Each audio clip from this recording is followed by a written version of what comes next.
Hello, everyone. Welcome back to the VoxWork podcast. I am your host, Asmogan, and these are my co-hosts. Nathan X 2000, thank you again for having me. Jeez. Nico 40K, and always a pleasure. All right. And today, I'm going to be handing the reins over to Nathan, similar to how we did last time with Nico. Nathan is going to be leading us with his suggested topic, which is actually technically a series of topics. It's a list of topics. Yes, because on Asmo's on his own little Discord, basically put up a community question section, didn't we? And ever since I think the last episode that we recorded, it just absolutely exploded in questions. And I think we better dedicate a few episodes at least to these questions. I think the next episode might be like a normal, but I think we should get through like a good chunk of them in this episode. They might be like big detailed answers, but they might just be like rapid fire ones as well. Yeah, you guys are ready to delve in? Absolutely. Let's do this. Right. Okay, so the way this is going to work is, let's say if you're on the Discord and you've asked 2 questions, we're going to go through your first question, then go through everyone else, and then we'll roll back around to your second question. Because I know one person, Mr. Artist Man, who loves a certain Greek general, asked 4 questions, and he might take up an entire episode just by himself. He had a Man's lot been to ask. Yeah, man's been inquisitive. So, yeah, that's how it's going to work, just to make it fair on everyone else. So, without further ado, let us go. Right.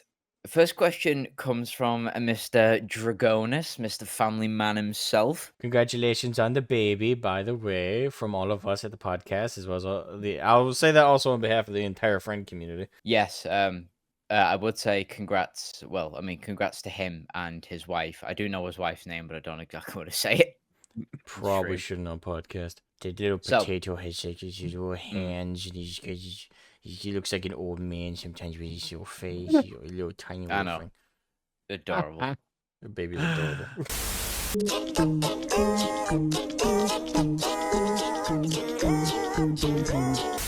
So, first question from Dragonis, and he asks, what do you think about the changes the new heresy books have made to the law? How long you got?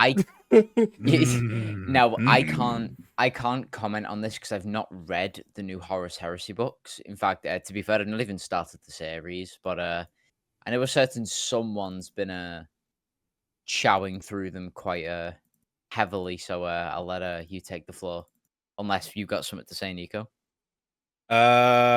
I'm just gonna. I am generally gonna let Asmo have the run of this, but Yeah. I don't. Just put it short. I don't like it. Yeah, from what I've heard from the big man himself, I don't think it's kosher. No. Go on, Asmo. This is your time to shine. All right. So now, of course, this question is kind of broad in the sense of it's the new heresy books, so that's plural. So obviously, I'm assuming that's anything that's come out in the past 5 years. Now, to be fair to some of those books, not every book that's come out over the last 5 or so years has been bad. We've had a couple that were entertaining. Would I say any of them were as good as like the heyday of the Horus Heresy series? Like, we talking the Flight of the Eisenstein, or we talking even Horus Rising, or we talking Galaxy in Flames? We talking like anything in the high quality, the first like 7 or so books of the Horus Heresy? No, I'd say nothing that's come out over the last 5 years meets that. But I wouldn't say everything that's come out in the past few years has been trash. But unfortunately, the things that have come out that have been absolute trash are so strikingly so that you completely forget about the few books that were okay or decent or even straight up entertaining. And oh boy, like obviously like the 2 standouts, and technically one of them isn't purely Horus Heresy, although it is Horus Heresy, but it's part of this specific sub books about the Siege of Terra, fittingly called the Horus Heresy, the Siege of Terra books. And I think like when I think out of those, the worst one is the Saturn IX book, because that's what introduced Erda. Need I say more? Oh, I fucking forgot there was Horus Heresy. Yep, that's Horus Heresy. And it was the Siege of Terra books, and it was specifically the Saturn IX book. And that one fucking sucked because of that. Like, I can't even remember the first section of the first chunk of the book before we got to the Erda stuff in it, because that stuff was so bad. My memory was like, not worth keeping that in the file. But believe it or not, though, if you would ask this question a couple months ago, or even just a month ago, I could have left it at just Saturn 9 and said my piece and said, yeah, don't read the new shit, focus on the old. But something has come out that has topped, in my opinion, the Erda crap in terms of negative influence on the universe and retcons. The End and the Death, Volume 3. The last and final book of the Horus Heresy, apparently. And in the book, they yet again go over the battle between Horus and the Emperor upon the Bridge of the Vengeful Spirit, which is Horus's capital flagship when he sieged Terra. And it's also his flagship throughout all of the Crusades. How do you guys feel about the Emperor being the Horus being shivved with a rusty piece of metal instead of Kamehameha psychic waved into nothingness and out of existence? Yeah, I was thinking it's less like Ryu from Street Fighter, more like the battle took place in London. Stabbed him. It's just like a London. Have you got your living? Have you got your living bad. license? No, I don't have my living license. A bit sad in it. Stabs him. Now that is like a London something. Yeah, that part, or the thing that's been cycling the most on the web that I've seen out of the book that people seem to be focusing on is the line the Emperor has around that same section. I think it's chapter 16 this happens. And like the Emperor says, like, I forgive you and I'll see you again. You cannot ask him for forgiveness. You don't dare, and you can't speak anyway. But he can see it in your eyes. You were too weak to resist them then, and you will be too weak in another moment when they relent and replenish you with their abominable gifts. Your eyes beg him for mercy, a son to his father. End this. End it now if you can. He dared! If that is even possible. End it before it is too late. If you can't do it, no one can. The burning stops. The psychic beam abates. You sway, gasping. Your father has a knife. That's a lot of damage! An old stone thing. What is it? It's so small in his hand, so ugly. That won't do it. That won't be enough. He seems to hesitate, reluctant. You clench in sudden spasm and convulsion and cry out. The power is returning. It is flowing back into you with great rapidity, as though the old four are suddenly desperate to restore their gifts. This was a mistake! What do they know? What have they seen that makes them act in such haste? Your father looks at the knife. I wait for you, and I forgive you. He drives it into your heart. Or something to that effect. And it's inferring that the Emperor does not annihilate Horus's soul. He just kills his physical body. Which the obvious motivation, writing-wise, to change that, to make that massive retcon, is because they're planning on doing something with Horus. They're planning on bringing him back in some capacity. Why else would you undo the soul annihilation? Now, I've already shared my theory. Oh, sorry, good. Oh no, let us so you finish. I've already shared my theory on stream. Like I do a couple gaming streams here and there and other stuff. I've already shared my full theory about this, but just like summarize it. My theory is they're going to do Horus Heresy 2.0, and what I mean by that, because some people took me very literally when I said that. I don't know why, internet autists. But what I mean by that is that Horus is going to be brought back, most likely by the forces of chaos. To me, I can't, like, nothing makes sense to bring him back. Like, there's nothing on the loyalist side that I'm aware of that can bring people back from the dead. And people would say, like, oh, well, what about crossing the Rubicon? Like, that happened to Ragnar Blackmane and when they made him a Primaris. Like, he was dead because Gazgul, like, fucking disemboweled his ass. And then he was brought back via that process. For me, that whole process, that for me was proof that that Primarising, or crossing the Rubicon as they call it, that to me was proof that it's chaos. Like they're using warp magic to do that. That for me, that's what I saw that as. I don't interpret that as, oh, the Imperium now has a way to bring people back willy nilly. No, they're using the exclusive power that the enemy has against them. But it's not even 100% success rate.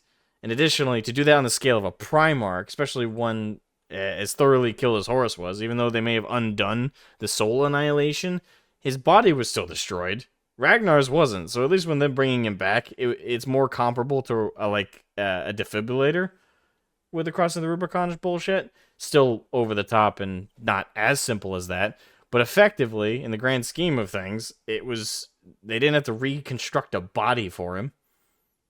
They did reconstruct the body that he had, but that was something to work off of. So, anyway, point is, people were focusing on that line about bringing Horus back, and I think it's Horus Heresy 2.0. Again, effectively, what I think when I say that is, in some capacity, Horus is going to be brought back by chaos. I don't think he's going to be brought back by the Loyalist side. I don't think that they have anything that isn't directly using warp magic to bring people back. And if it's warp power, that means it's going through the realms of the Chaos Gods. You're channeling chaos to bring someone back. And I think Chaos, if they sensed that that much warp magic was being used to bring back Horus from the Loyalists, I don't like it. To me, doesn't make sense that they'd let that just slide. They would either stop it from happening, or they would take it over in terms of the process. So I think Horus is going to be brought back, but he's going to be brought back fully corrupted as a Chaos Primarch. So that's my current running theory. And the Horus Heresy 2.0 thing is just effectively evil Primarchs versus Loyalists. On one side, we're going to have Fulgrim repping Slaanesh. We're going to have Magnus representing Tzeentch. Mortarion repping Nurgle. And, of course, Angron repping Khorne. And then them being led by Chaos Undivided. But, obviously we can't do it with Abaddon. It'd be kind of lame. Like, 4 Primarchs are playing bitch to a non-Primarch. Don't think anyone would be satisfied with that thematically. And I don't think GW wants that thematically either. So I think that this whole push is Abaddon is going to basically get yeeted out of the picture. And Horus is going to be put back in that spot.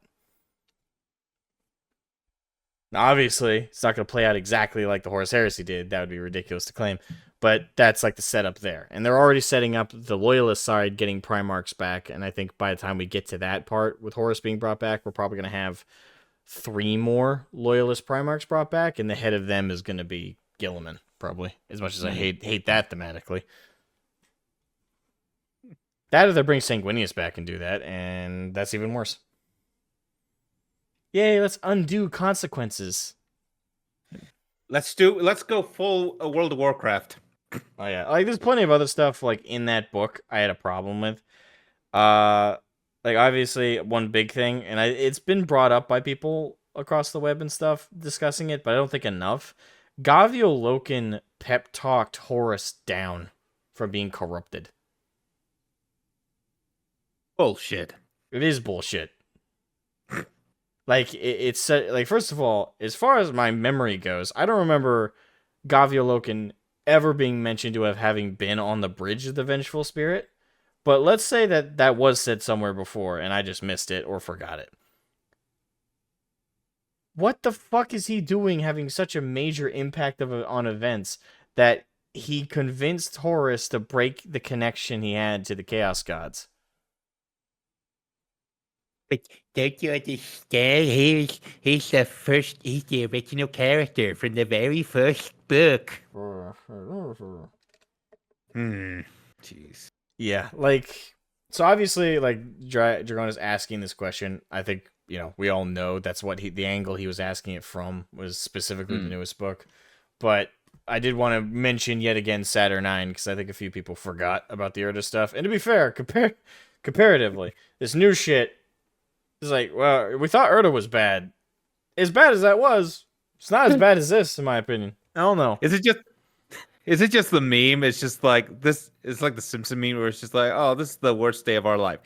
It's the worst day of your life so So far. far.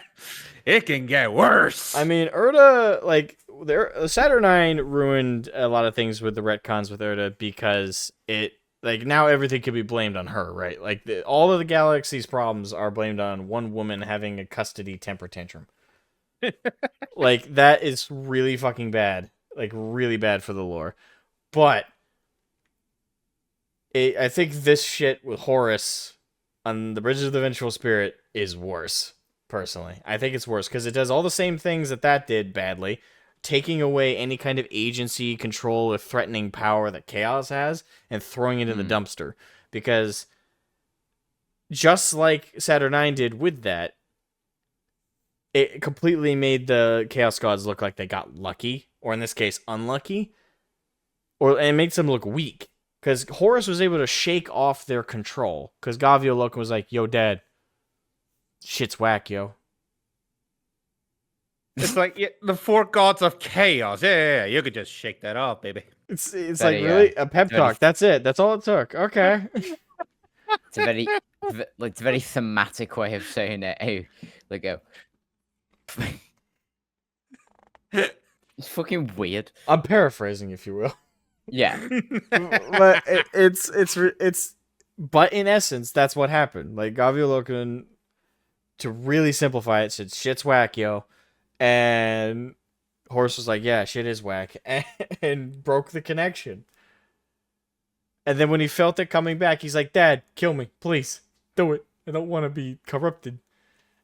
And The way you say it just makes it sound like Horus just kind of walks in with like a fucking snapback from like the 90s, just going, "Ayo, shit's whack, yo." So it's like crossing his hands and his thunderclaw, like, "Oh, shit's whack, yo. Fuck you, go do." Yeah. Oh no. I mean, I might have taken that visually more seriously than what I actually read. It's and actually, the one thing I really fucking hate about like the chapter where it like narrates the Emperor finishing Horus off is it's done from the perspective of Horus's subconscious speaking to himself. Mm. And I'm convinced that the reason Dan Abnett wrote that, pretty sure it was Dan Abnett, wrote that is to obfuscate the like everything going on. Because in my opinion, it was a cowardly move because they didn't want to commit to what they were writing in. So the sword or the knife that Horus was stabbed with, that might have actually been some metaphorical representation of this thing. And it's like, fuck off. Just like, there was no need to do that. It's cowardly. Commit to your retconner note. Yeah, have the balls to commit to the retcon if you're gonna go full on. Don't be like, oh, well, actually, it could be a metaphor or some stuff like that. Or just do what everyone expected and give us the Kamehameha. Kamehameha. I mean, the psyche superwave, yeah. Yes. That's what I meant. There are so many people in the Discord that watch Dragon Ball Z. I think you've just collectively pissed them off with the way you've just pronounced like Kamehameha. Or Kamehameha, like however the fuck you want to say it. Okay, there's two ways to say it, and one of them's still wrong, but there's two ways to say it that people will accept. Kamehameha or Kamehameha. Those are like the two ways you're allowed to say it. You're not allowed to say it any other way, and you both said it other ways, so good luck with the comments. I will not protect you. Like Kamehameha, like Nicho, I feel so sorry for you with the like any Dragon Ball Z fans in the comments now. Nah. It's like, how dare you butcher it, you fucking snow demon. It's like, well, actually, it's pronounced Kamehameha or some shit like that. Yeah. Mm. Yeah. So yeah. All in all, to kind of summarize, what do I think about the changes the new heresy books have made to the lore? I think they're ass. Thanks, I hate it. Swampy, nurgly, disgusting, infested ass. Moss ass looks cleaner than this shit. Jesus Christ. The Well, great like- unclean one looks cleaner. Although, like, Asmo just went into like a big sort of detailed, in-depth sort of discussion about the new sort of lore retcons that like the Horus Heresy novel does, and Nicho just sums it up in one sentence. Like, thanks, I hate it. It's bad. I don't recommend like obviously I recommend for people like to read The End and the Death if you really want to cap off the series, and like if you've read or listened on audiobooks and stuff, all of the Horus Heresy books, and you just for the sake of completionism really want to read The End and the Death, by all means do it. I just warn you, if you were a fan of the lore as it has always been with the events of what happened on the Bridge of the Vengeful Spirit, this will kill you. Because it just completely takes that up, crumples it up, keeps the bullet points, and tosses the rest in the garbage. Tosses the rest in the garbage. It's a completely terrible retcon.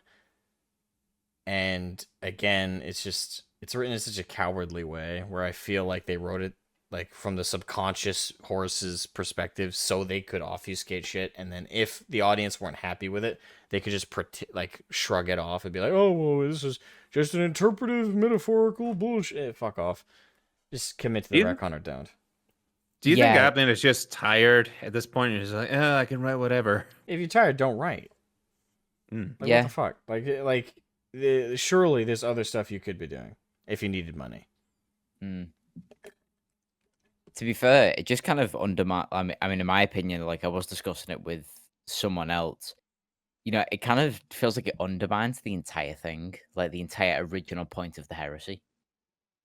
Yeah, it was a big Greek tragedy. If you were to bring Horus back, like it's supposed to represent the fact that the Imperium got by just like by the skin of the teeth and by the sheer power of the Emperor, who had to sacrifice himself, basically in order to like kick the shit out of Horus. Well, I mean, I suppose he didn't have to sacrifice himself, but he was like mortally wounded as a result, and that's when the Imperium started to kind of decline afterwards.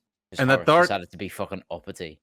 Yeah, and the dark irony is that as he is sitting on the throne trying to keep the Imperium alive, the exact opposite things happens. Like he becomes a god in their eyes. That pivotal point of the Horus Heresy.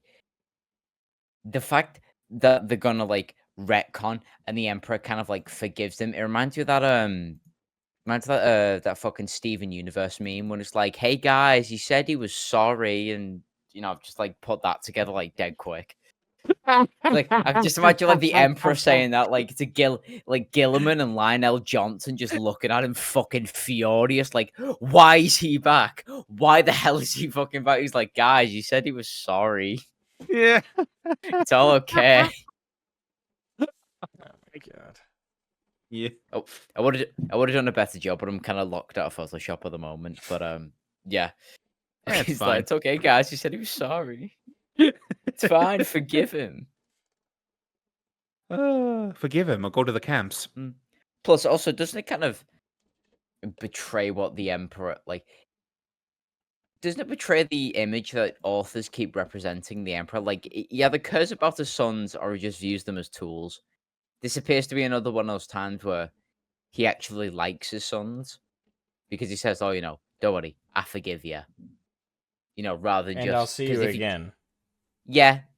Like if he really views them as tools, he kind of wouldn't be like, "Oh, don't worry, I forgive you. I'll see you again." He'd be like, another one dead. And by the way, we know he wasn't talking about like the spirit of the thing when the Emperor said, "I'll see you again," because he's an atheist.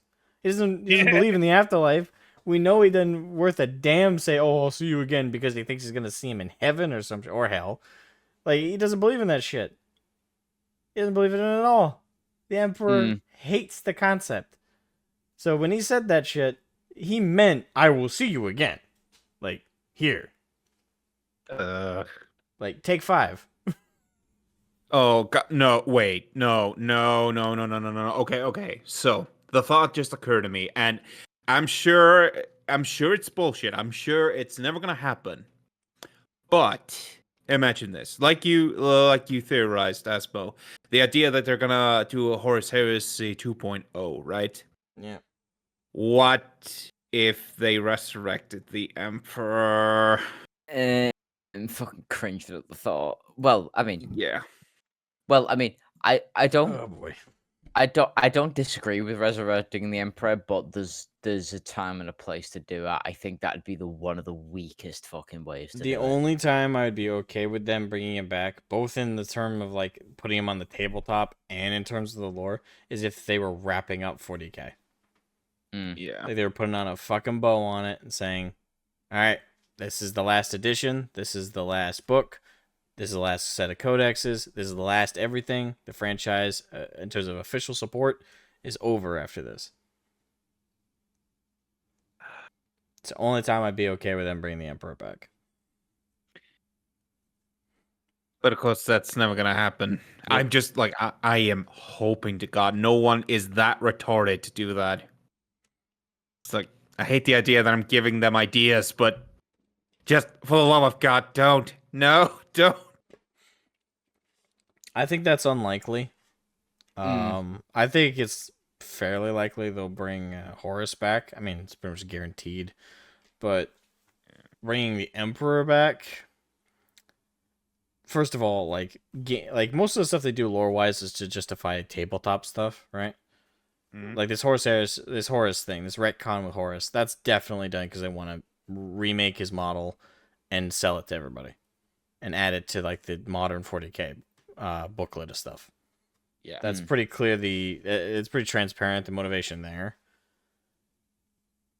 They've done nothing as far as I know. Like, first of all, if they were to make an Emperor model, how do you balance that into the game?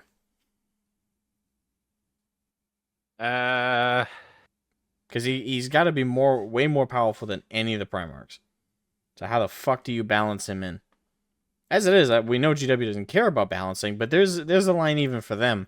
If you put in a guaranteed ace up the sleeve winning model on the tabletop that can't be beaten by anything without extreme difficulty, like how do you balance? Even for them, that's a balancing move that's just crazy. So unless they either make him completely lore inaccurate on the tabletop, or they just don't add him. Like, it just doesn't make sense to bring the Emperor back in that capacity. So again, I don't think they'll bring him back because they, as much as they might want to make him a model to sell it, there's just no way to balance him into the game that makes any level of sense for the universe. The thing is, like, I'm fine with the idea of like just a pure model, like not actual, no rules. No, like he's not in the game. He's just a model for the collectors to paint up. Like that would be, that would be. I would be nice. fine with that. But GW has always utilized the game rules as a way to kind of manipulate people into buying certain models. Like whenever, like this is a constant technique used by GW, is whenever they're underselling something, they'll release an FAQ, which is, it's not really a FAQ in the sense of frequently asked questions. It's an FAQ update, and what it updates is it's like a patch for a video game. They release a patch to everybody in like a PDF form and be like, all right, so this is now how all this works. Basically, throw out whatever books you have bought because they're no longer correct. This is the up-to-date rules.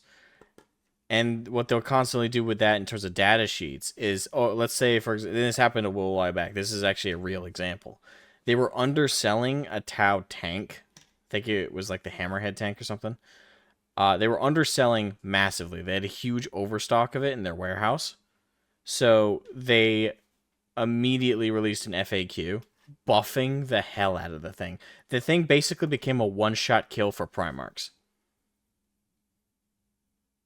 Like they buffed the hell out of its main cannon, and all the meta chasers immediately bought that shit the fuck up. I'm just imagining though, like a Primarch killer. It's not a visual; it's a stats. Yeah, I know. It's just like, Sorry, just to bring this back around. So, do you reckon that they're going to try and bring back Horus in order to sell the model on the tabletop, Nico?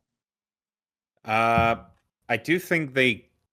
Yeah, I do think they would probably, make a updated model for the Horus Heresy to put Horus into the game. I don't think it would be a good idea to do it with the Emperor at all.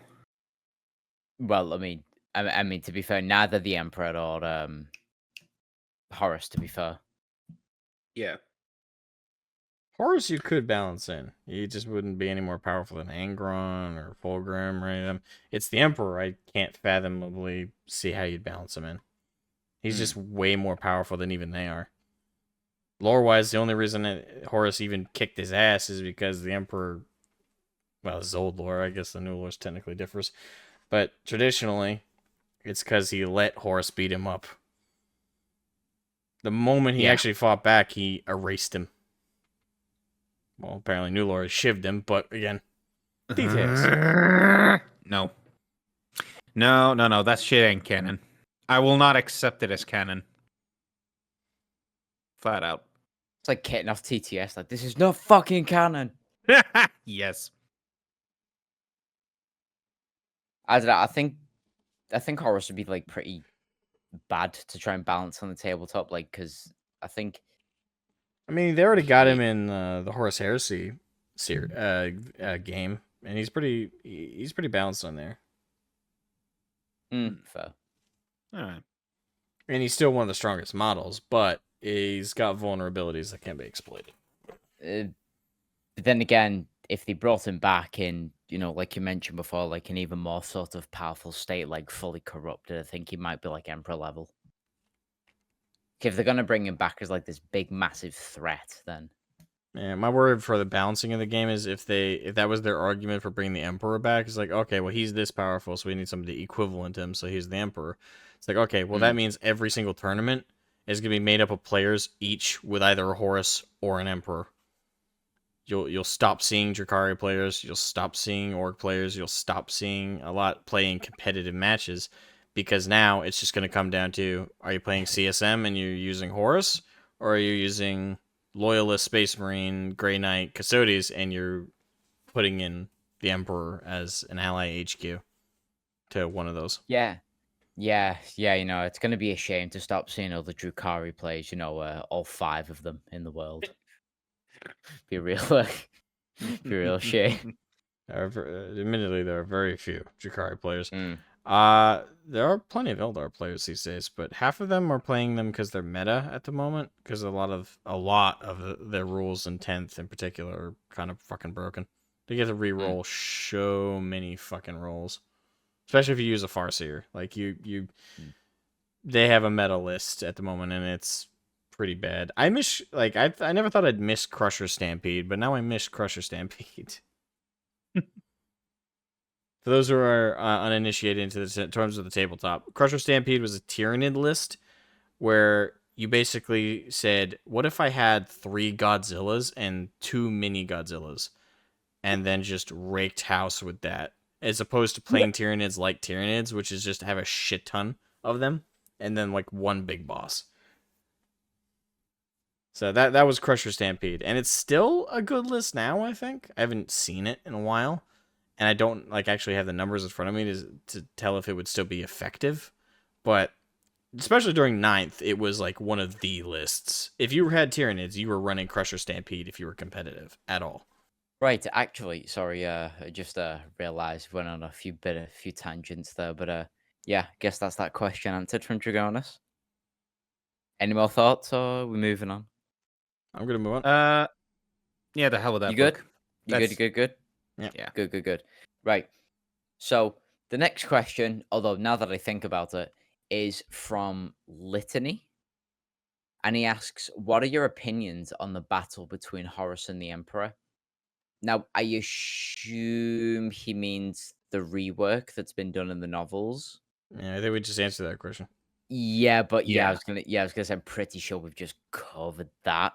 So I'm just gonna mark that down as done. Litany, if you meant originally, like in the OG lore before the the retcons, let us know and we'll recover the question next time. But I think that question's bada boom, bada bing, answered. Okay.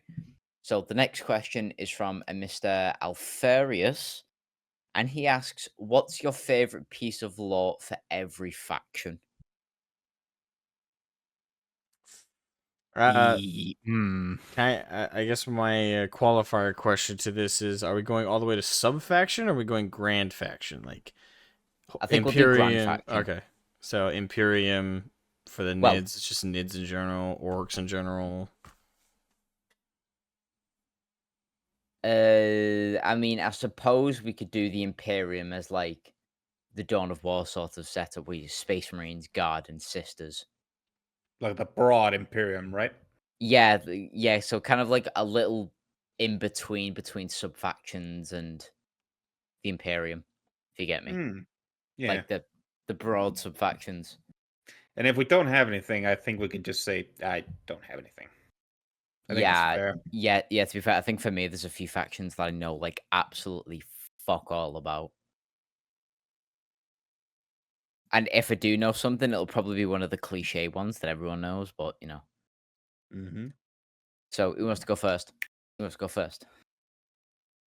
Asmo, you want to go first? Okay, you throw me in the fire. I Oh don't. wait, hang on. Sorry. I think I've got a way we can do this. How about we go faction by faction, and we take an answer from all of us. Okay. Okay. Right. So first faction I propose is let's get the difficult ones out the way first. Nids. Favorite. Piece of lore. Yeah, favorite piece of lore from the Nids. Probably when the Tyranids invaded McCrag and fucked up Calgar. That was great. That was amazing. Is there any bias behind that, Asmo, or No- is that none just at all. completely neutral? Not at all. Totally not. Has it got anything particular to do with the Ultramarines, or just like yeah, that's the dude? no, totally not. Yeah, totally. Oh, Then- if it had been a sporting event, I would have been on the sidelines with like fucking like a Nid sweatshirt and like a hat and like face paint, and would have hold up like a giant poster sign, going, "Yeah, go High Fleet Behemoth." I could just imagine like a really pointy keratinous like foam finger on like one of your hands, and you're waving it around with like a beer in the other. Fuck yeah. Like, woo! Get for Calgar! Woo! Right. Nathan, what about you? Favorite Nid lore? The favorite Nidler. So I did mention a few episodes ago the fact that the Nids are my favorite Xeno faction Yep. because they're so terrifying. I think my favorite piece of lore from the Nids has, to be fair, it's got to be the Space Hulks, in my opinion, because I think that's truly like the height of scariness. The fact that you've got like a Space Hulk, just floating through space, whatever, and like imagine the very first voyage or the very first expedition to one of those Space Hulks. You climb on board, no fucking idea what's on there. Stomp around in your big Terminator boots, like do do do do do do do do, and all of a sudden the entire place starts vibrating because you've just pissed off the hive.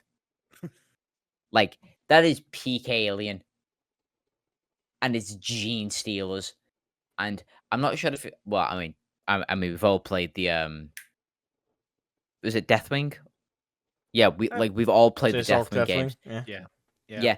Imagine, like, of course you're not really afraid of them because it's a video game and like you're decked up in Terminator armor and you can just kill them with one shot. But imagine coming across that shit as a like regular ass human. Nathan, if I ever get my hands on the Deathwing tabletop game, it's perfect for 2 players. It's a low model count. It's designed like, to be kind of like a horror game. Somewhat where you have like a small squad of Terminators and you're moving your way through a Hulk.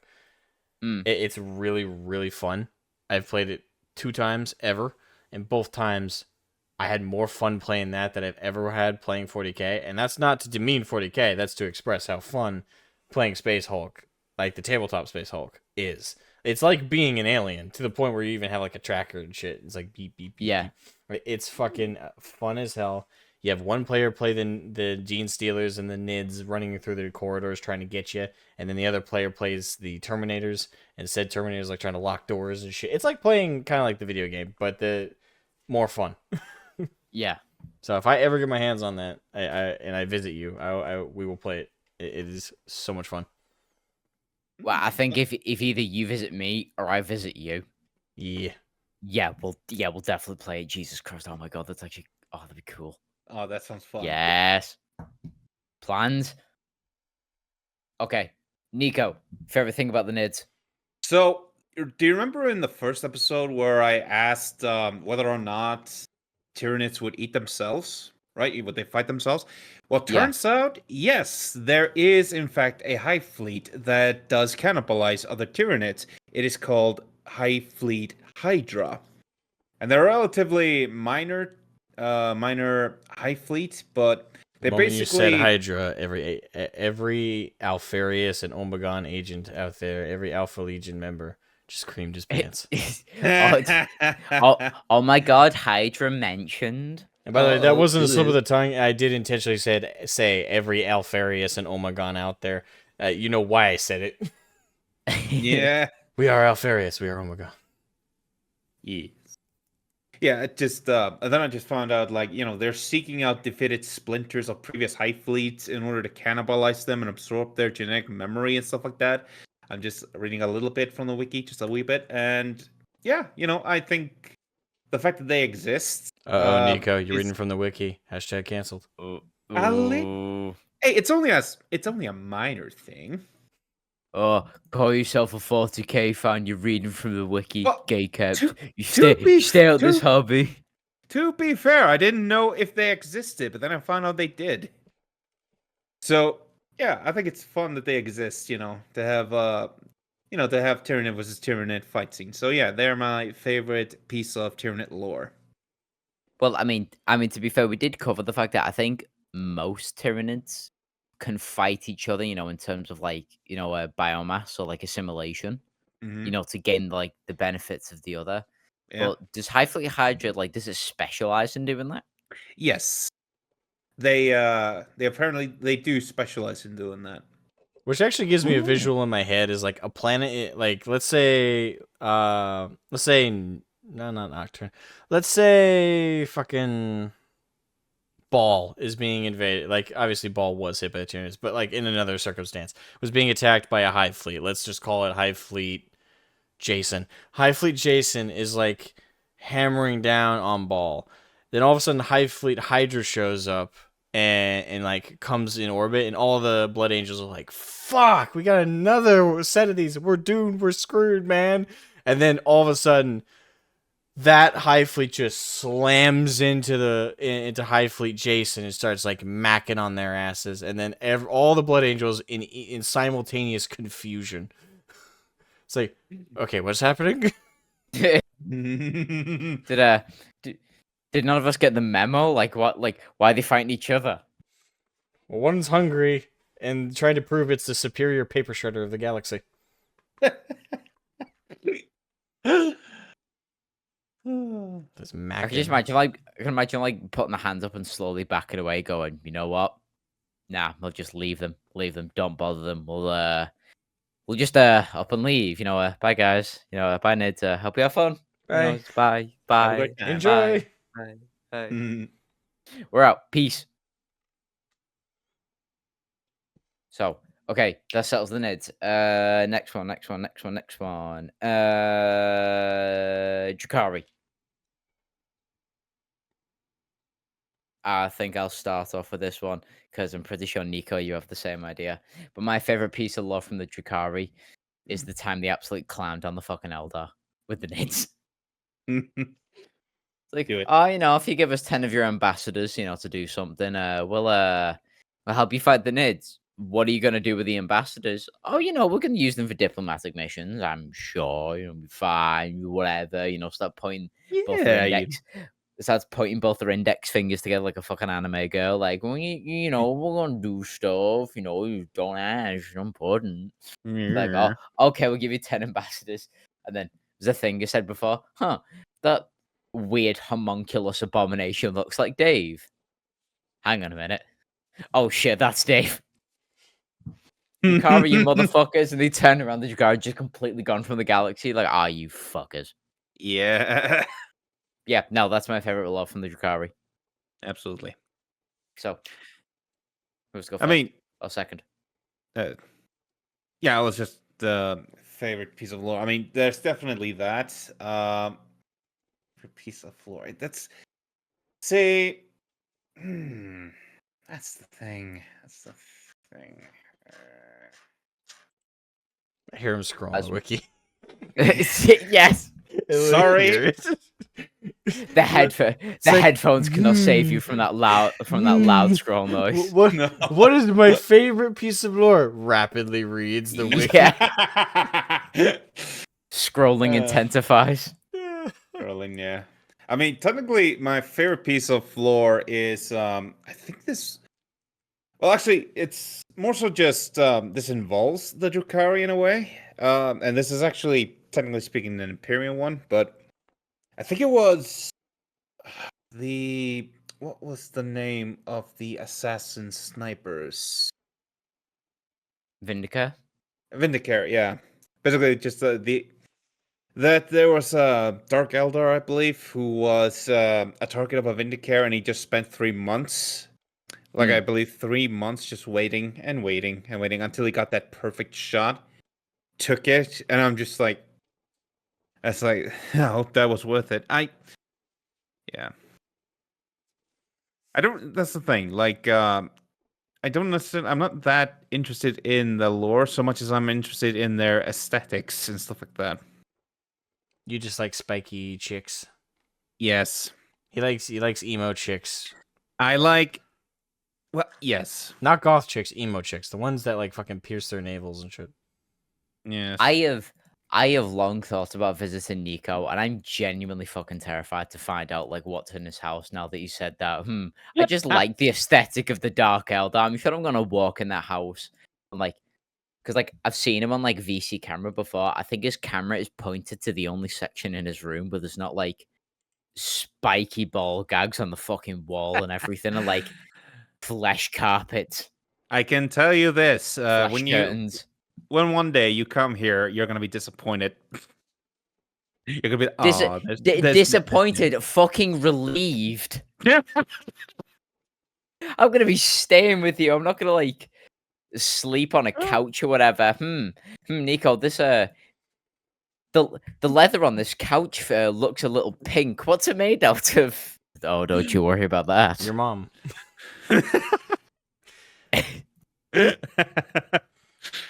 Yeah. Yeah. That's I don't really don't really have that much of an answer because it's not really it's hard for me to get into really the lore of the Drukhari because again wonder they why. don't really, yeah, I wonder why. Yeah. Like, What hey, about- on one page alone, I've seen the word rape like 12 times. Yeah. What about you, Asmo? Do you have a favorite moment? Favorite moment or favorite like generic lore. It's lore. thing? Like it's just Piece of like, lore. yeah, you can like anything Well, about. Unlike the fact Nicho, that- I'm not gonna go to the wiki to try and like quote unquote recall. My New favorite inside lore joke. New inside joke. That's it. For me, I if I'm gonna go with like a specific moment, I think I brought it up on like a previous episode, but screw it, I'll bring it up again because it's still so funny to me. Even though like it didn't go down exactly like this, it's still funny to think about it in this context. But the Drukhari literally went all the way to Terra, Yeah. broke into the Imperial Palace, killed incountable amounts of fucking Lucifer Blacks, probably a few Sisters of Silence, and fought the Custodians. Got all the way to the fucking throne room, got stopped, and they're like, "Yo, we can help fix it." We can all fix it, yo.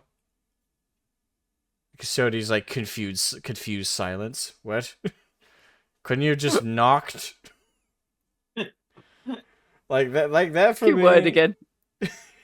This fucking yo, like fucking thingy, like the Archon from like Dawn of War Soulstone walks in, starts crossing his arms over his chest, like, "What up, yo? We invaded your palace, yo. We can fix your chair, yo. What you gonna do?" Fresh Prince of Kamarok.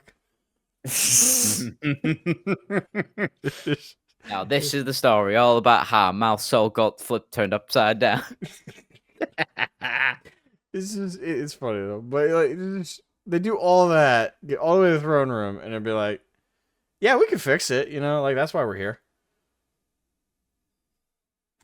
And I'd like to take a minute, just sit right there and tell you how we're gonna fix that big golden chair. It's such a Chad move. It's such a Chad move, but it's also so fucking funny. It's like it's supposed to be one of the most impenetrable fortresses ever. And Drakari are able to slip in, cause mayhem, and then offer aid. It's just like, why did you do the chaos part? Couldn't you have just knocked? No, Well- they're Drakari, remember? Yeah, well, I mean, to be fair, I was gonna say the Adrukari, like the moment they would have been seen in Terra's orbit, they would have had everything thrown at them. Not even a comms, like a comms radio link. It's just sort of like, oh, okay, oh look, Drakari, they're not supposed to be here. I mean, Bang. to be fair, they probably understood humans well enough that it's like, all right, so we got to get through the stubbornness of Custodes, and given that they stand idle for 100+ years without moving a single inch, that's a level of stubbornness we really need to make a statement for. So let's break all the way to the fucking throne room and then say something. Yeah. Because at that Also- point, they'll listen. I remember from last time when I said, the Dark Eldar and the Custodes, they had a bit of bromance. You told me off for using that word. He was like, I wouldn't exactly call it a bromance. I wouldn't. Like that. There's... I didn't mean literally. You know what I meant. They But just had a bit of a jovial back and forth, like, "Hey, we can fix your chair," and they were like, you just killed everyone." Yeah, but chair.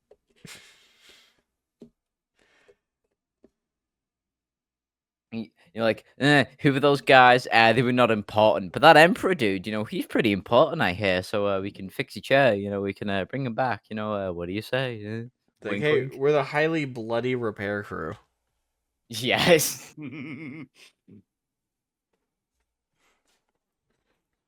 But yeah, that's my favorite Drakari stuff. Okay, so answer that one. Okay, I think next we should go on to the Necrons. Now, hopefully, we should all have an answer for this because the Necrons are very interesting. I enjoy Praising the Infinite. What about? suppose. Of all, you go for the Yes. memeiest answer. Yes. Really? Yes. Yes, Tip. I do. To be fair, as a British person, I can respect Trace in the Infinite as well because he just steals shit, doesn't even ask. I mean, I just love the Pokemon aspect of him. It's just like, I see that, I'm gonna get that. Yeah.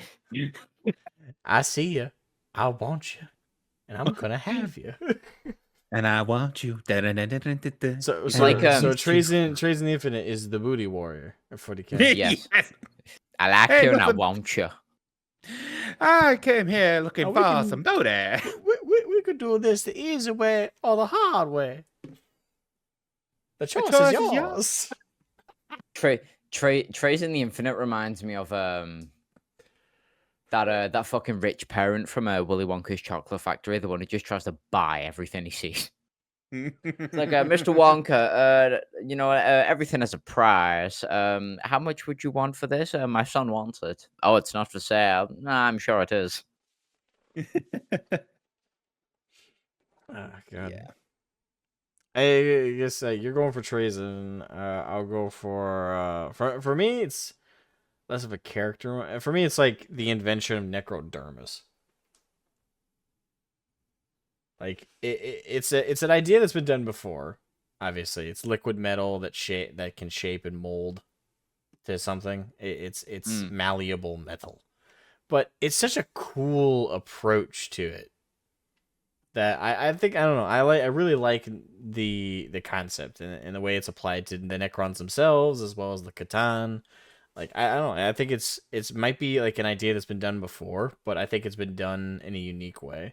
So yeah, I'd say the invention of Necrodermis. If I can't get away with like that, since it's more of a product of the Necrons, but less of like a direct product of their culture or their characters, let's say like as a backup answer, probably.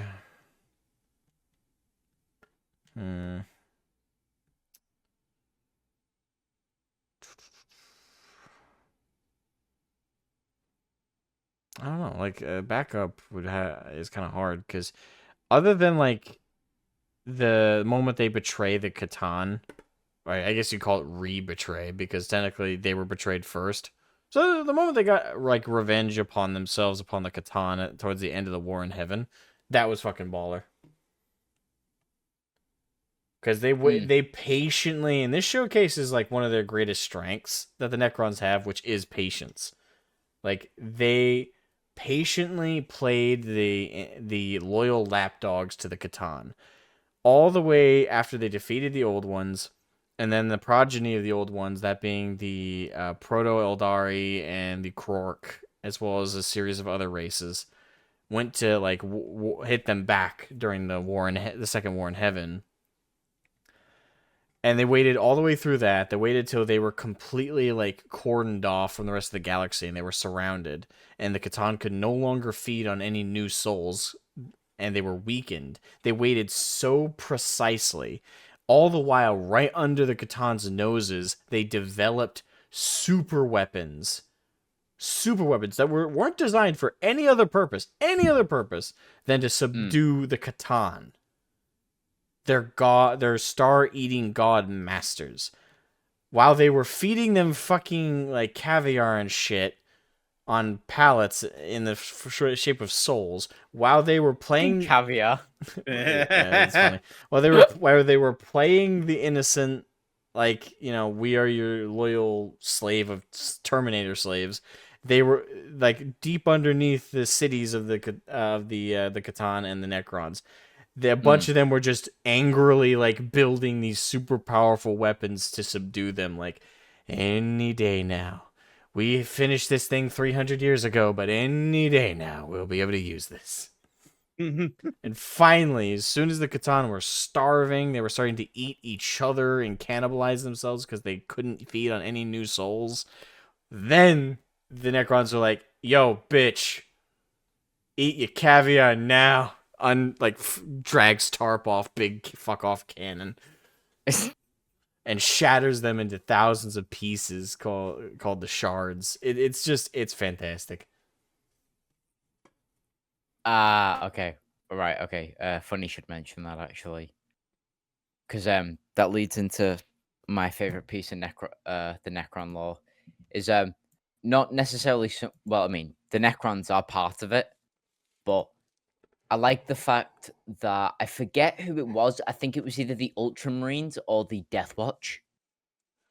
Like they would investigate in a big like a big tomb one time, and they come across, the big bad Reaper thing, the Nightbringer. Rightfully scared the shit out of them. Because they were like, oh, big massive Catan's just manifested in front of us. I think we better fucking run right now. And, they were laying into it with like every single thing they had. Like they were taking chunks out of it. It just was not dying. It had this big fucking face that was wiping them out left and right. And then it was only until after they left, it was like, okay, so that was the Catan, was it? The Nightbringer. And then it was like, wait, hang on, that was just a shard of the Nightbringer. And then they kind of collectively just realized, wait, hang on, what the fuck is that thing? Like, what's it like when it's like full form? What is that thing going to be like when all of its shards are kind of like put back together, all hundreds of pieces of them? And how powerful that bitch is going to be. Which, to be fair, I think for those Space Marines that went down, they're clearly put into perspective as like how powerful the Necrons were during their like heyday. The fact that they enslaved such an absolute weapon. And to be fair, they were enslaved first. They just pulled out the Uno reverse card. Yeah, to be fair, you know, the Catan got what was coming to them, but yeah, I suppose. You know, just like fighting a singular shard of the Nightbringer. And they tried but like this is I mean, provided it was the Death Watch and it wasn't the Ultramarines, but the Death Watch, the weapons that those guys have, and they couldn't even put a dent in it. And that was a shard of hundreds of shards. Couldn't fucking phase it whatsoever. At least as far as I know. But yeah, that's my favorite piece of Necron lore, the Nightbringer, and the story behind the Death Watch or the Ultramarines like coming across them. In fact, fuck it, tell me in the comments, was it the Ultramarines or was it the Death Watch? I'm not gonna be a normie and look at the wiki. Nico. Okay, right. Necron's done. Eldar. Let's do Eldar. I abstain. Because Come on. all Eldar. I fucking got for like the normal Eldar, the normal ass Eldar, all I got is when they tried to parlay with Fulgrim during the Horus just before the Horus Heresy, and pissed him off to the point that he fucking virus bombed them. Like that's hardly a favorite. Fucking knife ears. Bang. Exactly. Like it's such a like if you're a fan of Eldari, that's such a shitty example because it's not an example of how cool they are. It's an example of how like they get fucked up. Like I'm sorry, I'm not a fan of the like I like the aesthetic a little bit, not mainly about the Jakari. You have nothing else for the Eldar. I like the Jakari are fucking the Eldari. They just I don't know, they're so vanilla and uninteresting. Like to me, they're not anything to me that I find interesting. They're space high elves and they're just as fucking up their own asses. So fuck them. Like one of the oldest factions in 40k, and you don't even have a single good thing that like good story that you like about them, or like some like remember this is anything in the lore, the weapons, characters, events, anything. You don't have one fucking thing. And the only example you gave is basically when they got virus bombed to shit because they were annoyed. Yep. My favorite thing about the Fuck 'em. Eldar, I like how they die. Exactly. Now you're getting it. Those pansy bitches. Oh, I got a second favorite moment. It's when fucking Vulcan like killed that Eldari child. Wait, no, that was Drukari, wasn't it? I can't remember. Was that Eldar? It was or Eldar. Drukari? I think it was Eldar because there were people on the planet that were worshipping the Eldar. I can't remember. And Vulcan was like, "I can't be having this now, can we?" Loads of flames. That is a joke answer, by the way. I'm not that demented. Go to Nico for that. Yeah. Well, it's like I'm sorry. There's nothing like at least the Drakari. No. They're comedically fucked up and evil. Nothing. The fucking war in heaven. Which we know That nothing about entire what they did. Like we don't have a single like specific story, as far as I know, a single specific story about what they did during that time. We just have the generic. Oh well, they fought. They were so powerful and so great back then that they kicked the Necron and Catan's asses. Cool. Oh my! But there's nothing fucking specific. God. Jesus. Okay, right. I'll go next then. The one one of my favorite pieces of lore about the Eldar is the time when the Avatar or like Cain or the Avatar of Cain fought Slanesh herself. That was fucking cool. Like just these big, massive titans of war and chaos and energy and spiritual fuckery just clashed weapons, and I could just only like having played the Ultimate Apocalypse mod and seeing like the Keeper of Secrets and like the Avatar of Cain. Just imagine that, but on a huge, colossal, biblical scale of them kicking the shit out of each other. Did you forget that happened? No, I didn't forget. Did you even know that happened? Yes, it did. But that's fuck's sake. I'm sorry, I don't like the Eldar. And by the way, like as much as you might think that's cool, do you know how often the Avatar of Cain is pulled out to make other things look badass, which it kind of results in it looking pathetic? Yep, but I don't know whether it's a shard of Cain or whether it was Cain himself. I'm pretty sure it was Cain, like himself, the full god. If it was Cain, the full god manifested, that's one thing. But like every time I could think of like a Terminator fucked up an Avatar of Cain. A basic ass Terminator did it. Like I'm sorry, Yeah, but Cain. Yeah, Cain did. Yeah, it was Cain. It wasn't a shard. It was like full fucking god Cain versus. It was God versus God. cool. Yeah, fucking cool. Awesome. Jeez. Fucking, I'm more mad the fact that you've not even got one fucking answer for the goddamn Eldar. I don't like one them. of the What do you best want from me? old factions fucking ever. As I was like, nah, Hey, you. I don't like those knife ears when they fucking die. It's the best thing when they stop talking. Yep, exactly. Jesus. What? Like the most memorable thing about them is they keep calling us monkeys. I don't like them. I'm sorry. Like I let how to give you You this. don't have to like them. It's just they might have one piece of cool lore. That was it.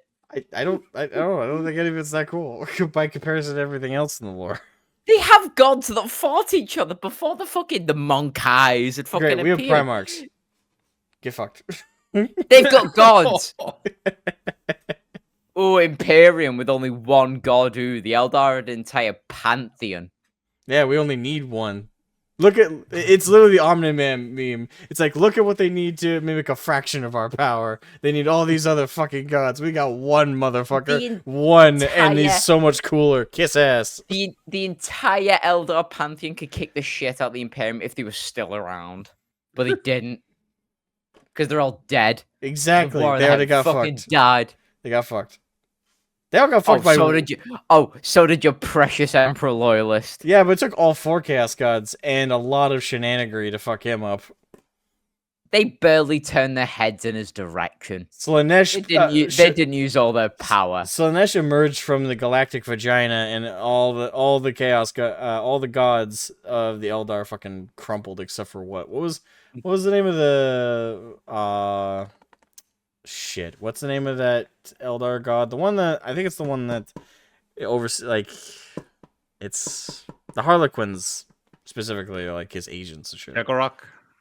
Kegarok, I think. Kegarok. Is it Chiggorath? The laughing god? I think so. Chiggorath? Oh, is that Skyrim? Fuck. No, Sheogorath, that's Skyrim. I think Cheggorak, yeah. Cheggorak. Yeah, Kegarok. yeah, I think it's. Oh, I think it's Kegarok. pronounced Kegarok. Okay, fine. Fuck He's it. the only one who didn't get fucked.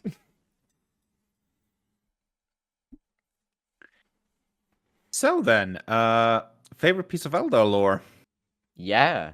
Yeah. Well, Hopefully you've got a fucking answer don't- and like you know- fucking Mr. Big 40k man over here. I Lore had in a one. nutshell. You just Lore don't in- like it. I had lore- one. like how they fucking die. Hey, yeah, You know, that's my favorite one. That's not an Eldar moment. That's a chaos moment. It involved the Eldar. Oh, I'm Asmo. I do a lore in the nutshell, but I only focus on Imperium lore, not lore to do with fucking anyone else. Hey, calm down there, man. I had an answer for every other faction until these one. I just don't like the Eldar. No. I had an answer for I'm Tyranids, I had an Mr. answer- Lawman. I read the books. I do. don't even have one fucking moment for the Eldar except when they die, which isn't even a Exactly. lore moment. That is a lore moment. What do you mean that isn't a lore moment? That's right in the Every fucking faction lore. fucking die. Oh my god, Jesus Christ. That is My a lore God. moment. Would you like me to send you the book? I actually have a physical copy. I know it's in the lore, but every faction fucking dies. You can say that about all of them, but like, oh, the Eldar dies. That's my favorite fucking To moment. be fair, they went out pretty funnily. It was a great. It was a great display of comedy. Fuck. Okay, go on, Nico. Go on. Okay, you know what? I don't even need the wiki for this one. So my favorite piece of Wow. lore. Yeah, I know. Nathan, keep your ears peeled for the mouse Yeah, wheel. yeah. Fucking else is gonna be very Yeah. very good piece of law. A very good piece of lore. Yeah, it's just I really love. No. Again, He doesn't need like- the wiki because while we were yelling at each other, he was like, "All right, gotta type this up real fast." No, no. This one is coming off the top of my head. So, well, you know what I said in the second episode. Like, I love the Elder Exodites. Yeah, Yeah. I do love that. I love the fact that out there is a forest planet, just filled with forest elves going around with dinosaurs. They're building their little tribes, and the moment some fucker comes in, it's like, "Oi, get in here!" It's like, get fucked. It's like the space Australians are just they're taking back their country. They're taking back their lands. Oh, They're riding the dinos. wait, hang on. So you didn't need the wiki because you were just rehashing an answer. Yeah, I didn't. I thought they were bullying Nico this episode. we It doesn't really feel are. fair anymore. We really Yes. Sorry, Nick. Full disclaimer. We love Nico. He's very precious Dude. to us. We love him. I know that, dude. I love you guys. Mm, Yes. Head pats for days. yes. But yeah. Yeah, that's just my favorite piece of lore. I just love the fact that there are forest stuff with dinosaurs. What really it's like I mean, do I really need to go further than that? Yeah, I was gonna say to be like, like there is a fair show. Dinosaurs are cool. Like I don't see how you can argue that dinosaurs aren't cool. Exactly. Yeah. Is that your answer for Eldar? Yeah, the Elder Exodites. I love them. They're a piece of lore that I want to see. I want to see more of them. Like I want to see stories, involving them or about them. You know? The We don't Eldar or get the it- Exodites specifically? Yeah. So wait. The So Exodites. we can list. So okay. So qualifier question. We can list just aspects about them. I think that's fair. Yeah. Well, I mean, I mean- Nico kind of went for the appearance before. Like he just likes him in general. Okay. Like, Then I have it's I have a new anything answer. to do with the law. I have a It's new anything answer. to do Then. with the law. I have a new answer. The Okay, craft okay, the okay. craft worlds themselves, I think, are badass. Yeah. Okay. Okay. Yeah, that's fair. That is completely fair. Thank you, Asmogan. I was thinking mostly we're going on the lines of like lore moments and stuff. Not anything. Yeah. Let me- But like aspects about them, I think the craft worlds those are awesome. Those are cool. Yeah. Mm. Yeah. Right. Okay. Fuck it. Eldar done. Jesus Christ, Alferis, you asked a big question. Let's go Folks, for folks. Sisters of Battle. Oh, Blood. okay. Asmo, you go first. I have to specify. So, oh shit, there's a lot. Okay, I guess I'll start off with Celestine. Like Good. she is fucking awesome. Oh my god! Like if you are not a Sisters of Battle fan, look, you just probably haven't looked up Celestine. Like she is a literal living, like undying saint, great living saint, super awesome. Unironically, I love my favorite fan art. I've seen fan art, mind you, not official art, but like favorite fan art of 40k I've ever seen was a fan art of like Sanguinius like taking her hand and stuff. Like yes, it's very much a milady moment, but it's so cute. Like and it's such, like in my head now, I'm like, if only he'd lived. If only he'd lived and met her, I'd be like, that'd be a relationship I'd fucking back. But Yeah. like Celestine, look her up. Her lore is amazing. I will not spoil that and also rant about it because I'm pretty sure we're taking forever on this question. But I'll just say Celestine, fucking god tier. I'm trying to think of like maybe like a specific moment I can bring up. This might be cheating. For like a proto Sisters of Battle moment. No, that would be cheating because technically this would also be Sisters of Silence by the same like line of thinking. In fact, I think this would be more specifically Sisters of Silence. Okay. Well, I mean, aren't they the same there- faction, just born of sub factions? what I was thinking of is like the Sisters, like the proto Sisters of Silence during pre-heresy, there was like they were witch hunters specifically, and they would like go with Yeah. like Space Marines during the Crusades. There was one that fought alongside Nathaniel Garrow, if I'm not misremembering the characters, and the Death Guard on a world, and they kind of like tag teamed Psychers. It was before the Horus Heresy had kicked off. That was a fucking epic as hell moment. It was really fun, and like the back and forth between Nathaniel Garrow and the specific witch hunters, and I'm trying to remember the names of. The interactions were really playful, but also like very like they weren't like cringy modern playful, which is like a lot of Marvel humor. No, it was like respectful, like like I'm fighting on par with you. Let's do this. Very honorable and high society type speaking to each other, and lots like it was a very fun moment. But the thing is, I think I can't say this one for Sisters of Battle because it was definitely proto SOS, not SOB. I think, to be fair, I think it's fine. I don't think anyone's gonna like law fag you over that like too much because if the proto Sisters of Battle, then you can kind of argue it's a Sisters of Battle moment. Yeah, if I can't do that. If I can't do that, it would probably have to be. It's probably the most common example used, and I think it's probably getting old at this point. But during the Age of Apostasy, during the Age of Apostasy, when the original Sister of Battle, pretty much, back when they were the Brides of the Emperor, when they cut off Van Dyer's head, that was fucking awesome. Motherfucker, you took mine. Sorry. I was gonna say the origin story. Yeah, the origin story. Absolutely love it. Yeah, absolutely love it. Yeah, if I can't use the previous example, which admittedly is more SOS, that would probably be my SOB example. Okay, right, Nico. Would you agree that he can use that previous example?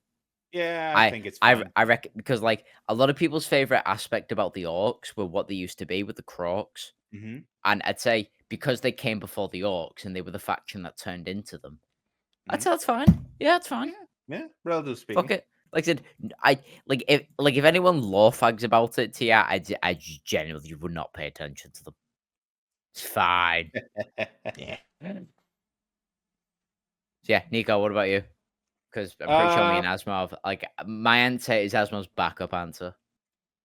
Well, again, I'm not too much into the sisters. I mean, obviously, I love their aesthetics. The one thing I do think is relatively interesting and something that is, seems very grimdark is the penitent engines.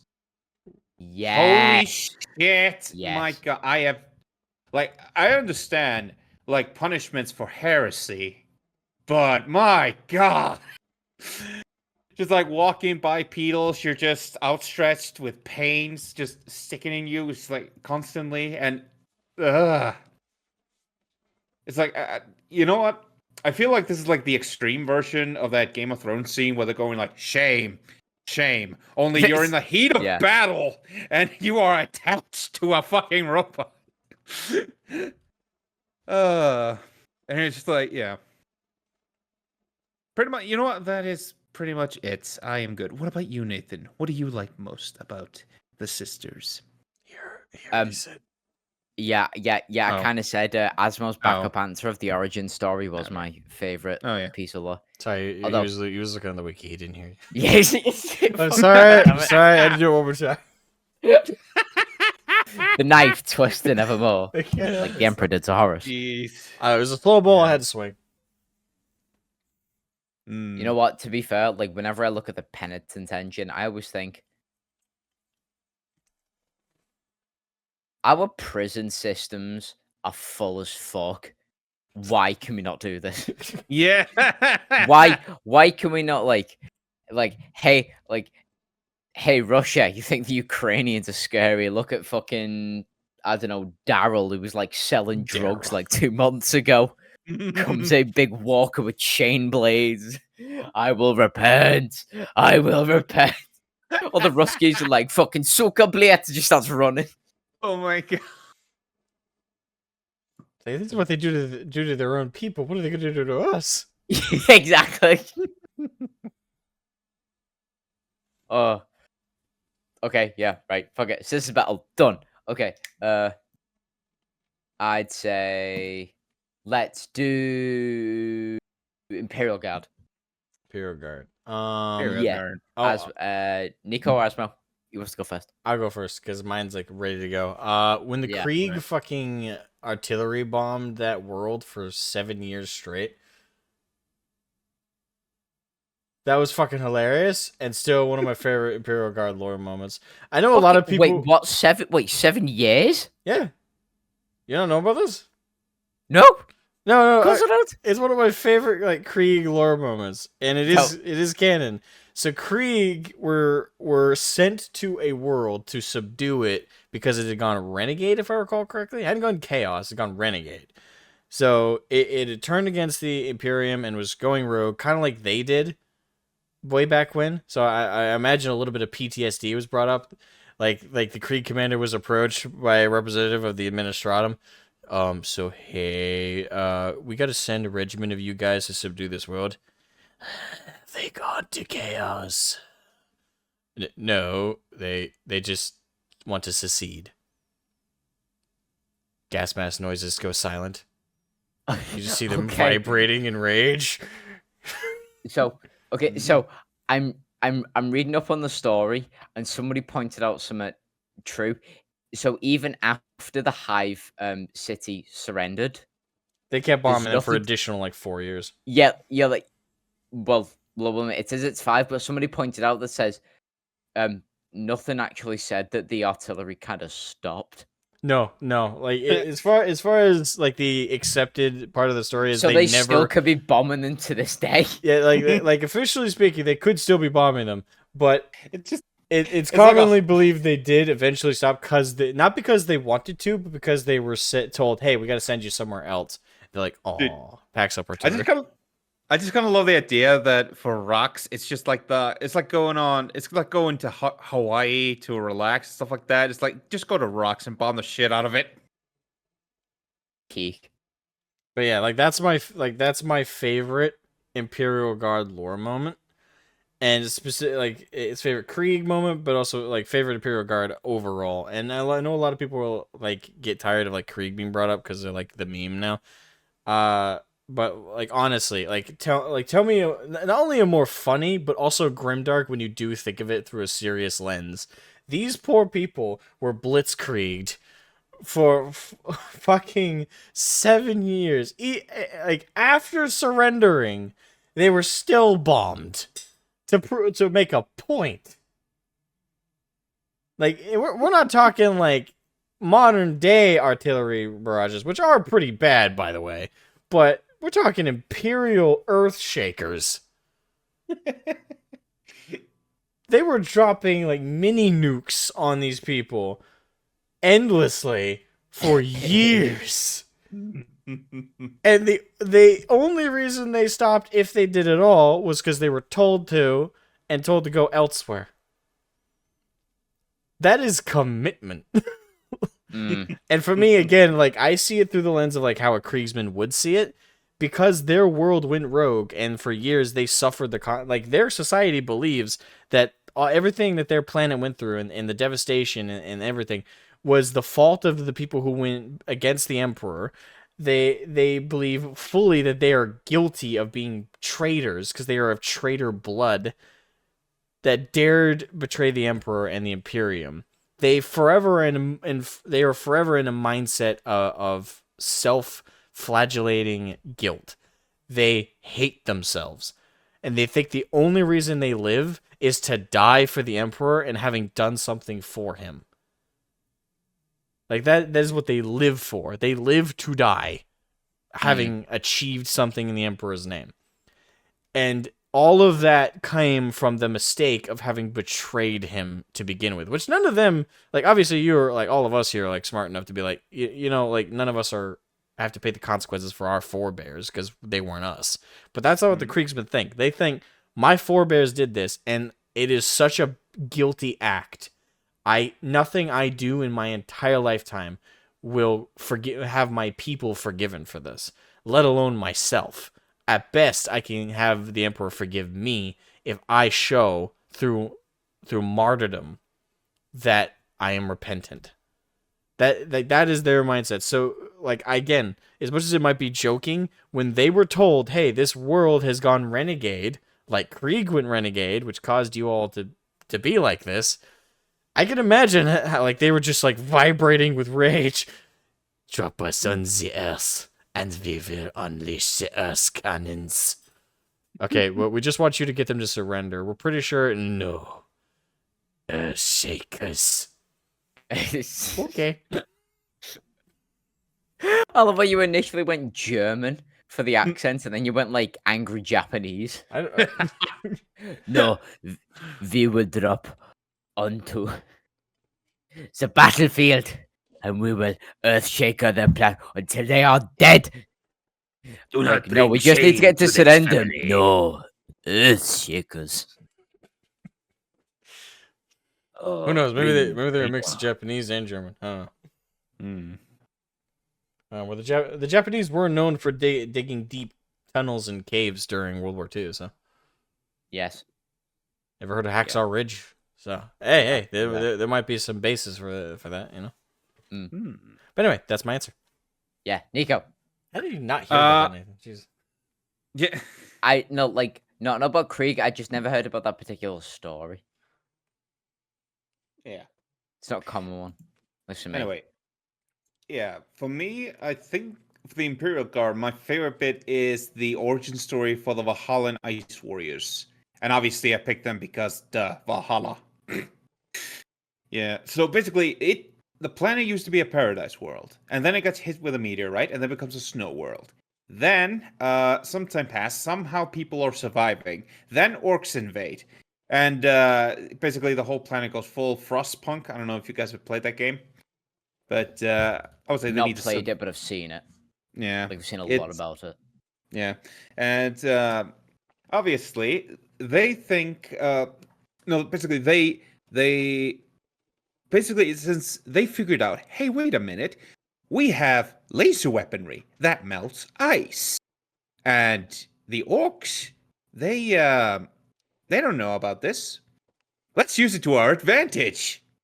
And basically, they are I love them. They fight. They are absolutely stubborn as hell. They're stoic, and they somehow, even after their entire planet goes completely ice, they were too stoic. Like they were too stoic to die. They just wanted to live. I respect that. Yeah. Yeah, to be fair, that's fair. They look like snow Slav. Well, I mean, snow Slavs. That's kind of like redundant. snow to Slavs. Slavic, yeah. Mm, No, Yeah. no. I mean, to be fair, if you say Slavs, a lot of Slavic countries do just get snow. So that's what I mean. The term's kind of redundant. When I think Slav, I think of like a guy with a beanie hat, but like A fucking beanie. specifically the kind where like, well, actually I guess technically it's also called a ski mask. I don't know. I call them beanie hats as well because oftentimes here in Maine, people wear like ski masks all the time, but they wear them as hats. Like you don't actually pull them all the way over your face all the time because obviously there's not always a need. So some people wear them like beanies over their head and only pull them down when like you need them. So I constantly just think of them as beanie hats, but yeah, ski masks. You know, I think of like that visual with like an AK-47 and.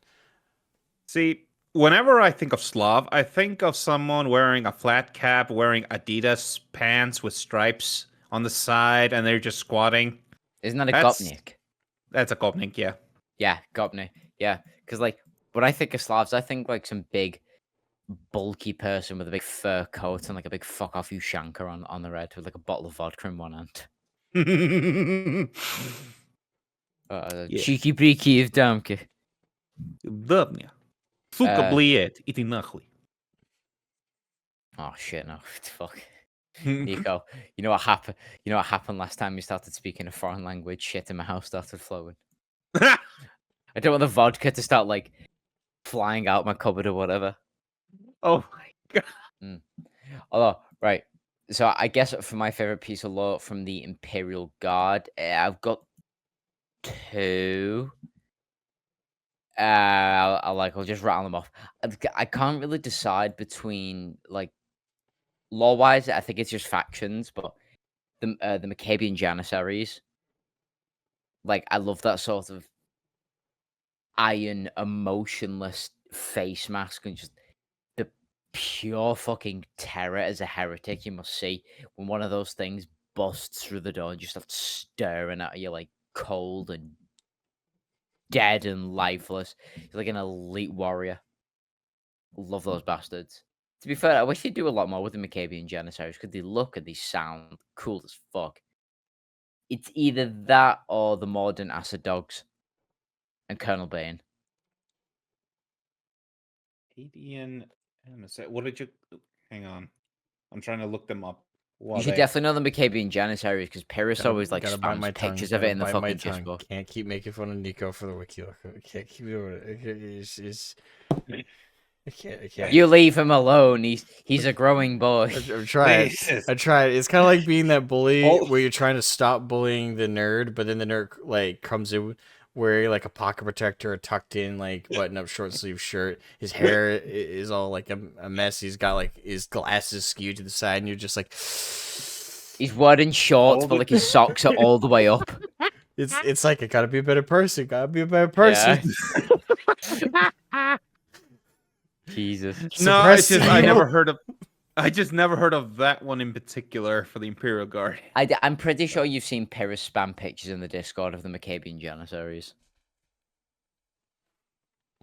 Wait, are they the ones? Wait, they're the ones with the face mask, right?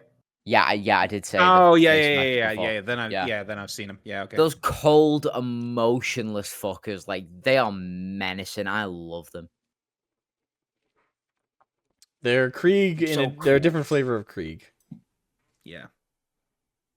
They are Krieg, but they look so cool. Which will probably God, I piss love off some Maccabean Janissary fans, but like I'm not entirely wrong. Come on. Well, I mean, I think you can compare a lot of Imperial Guard factions to like another Imperial Guard faction. To be fair, Krieg's just like more popular and it's a lot more represented. But you want to talk about representation in 40k? I want more Janissaries. Cool. I mean, I want more Krieg. I want more Praetorian Guard. I want more Valhallan Winter Soldiers. I want more Restroyans. I want like anything other than just Kate. Like at least with Space Marines, you can practically like paint like Space Marines. Like one chapter looks like another, and in terms of like their basic Marines, right? So you could it's just a matter of painting them. But with like Imperial Guard on the tabletop, you only have Catachan or Cadian sculpts. You don't have anything else officially, unless you get the Kill Team box for Krieg. Like that's the only official Krieg I'm aware of. There was some on Forge World, but they were like $73 for a squad of 10. Fucking what? Yeah, and they were Jesus. fine cast resin too. So good luck with that. Fuck. Okay, right. So Imperial Guard done. I'm kind of just save one of them. Orcs, Feathered Orclaw. Fuck. Oh, Such a long list. yes. Right. I'm gonna get my one out of the way straight away. Tusker. I love Tusker. Good That is choice. reasonable. One of the only characters in 40k to get a happy ending. He's just forever frolicking on that cornate demon world, kicking the shit out of demons. And Corn Having the watches time some of his Glee. life.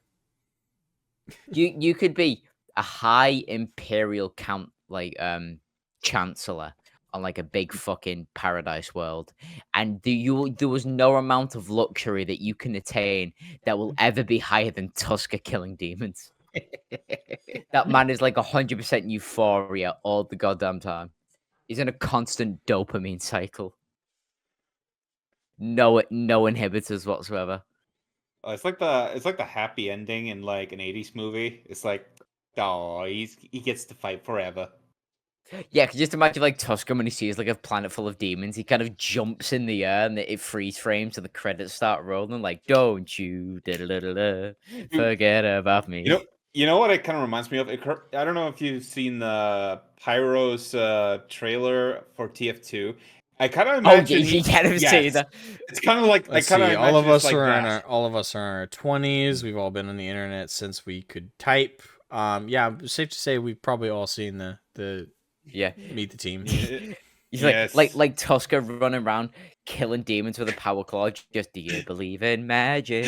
Yes. In a young girl's heart.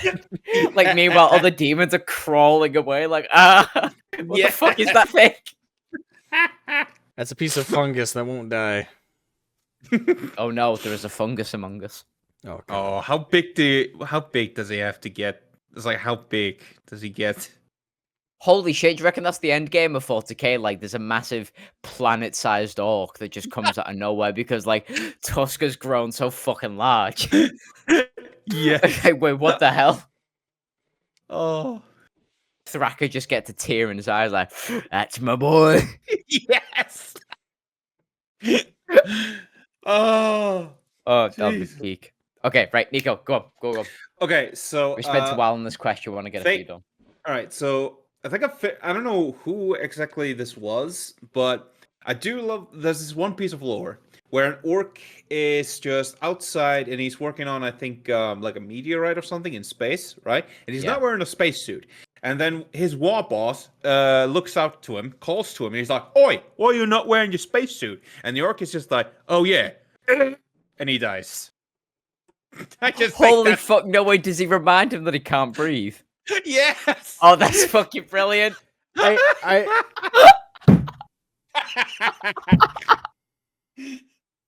Fuck off, there's no way that's canon.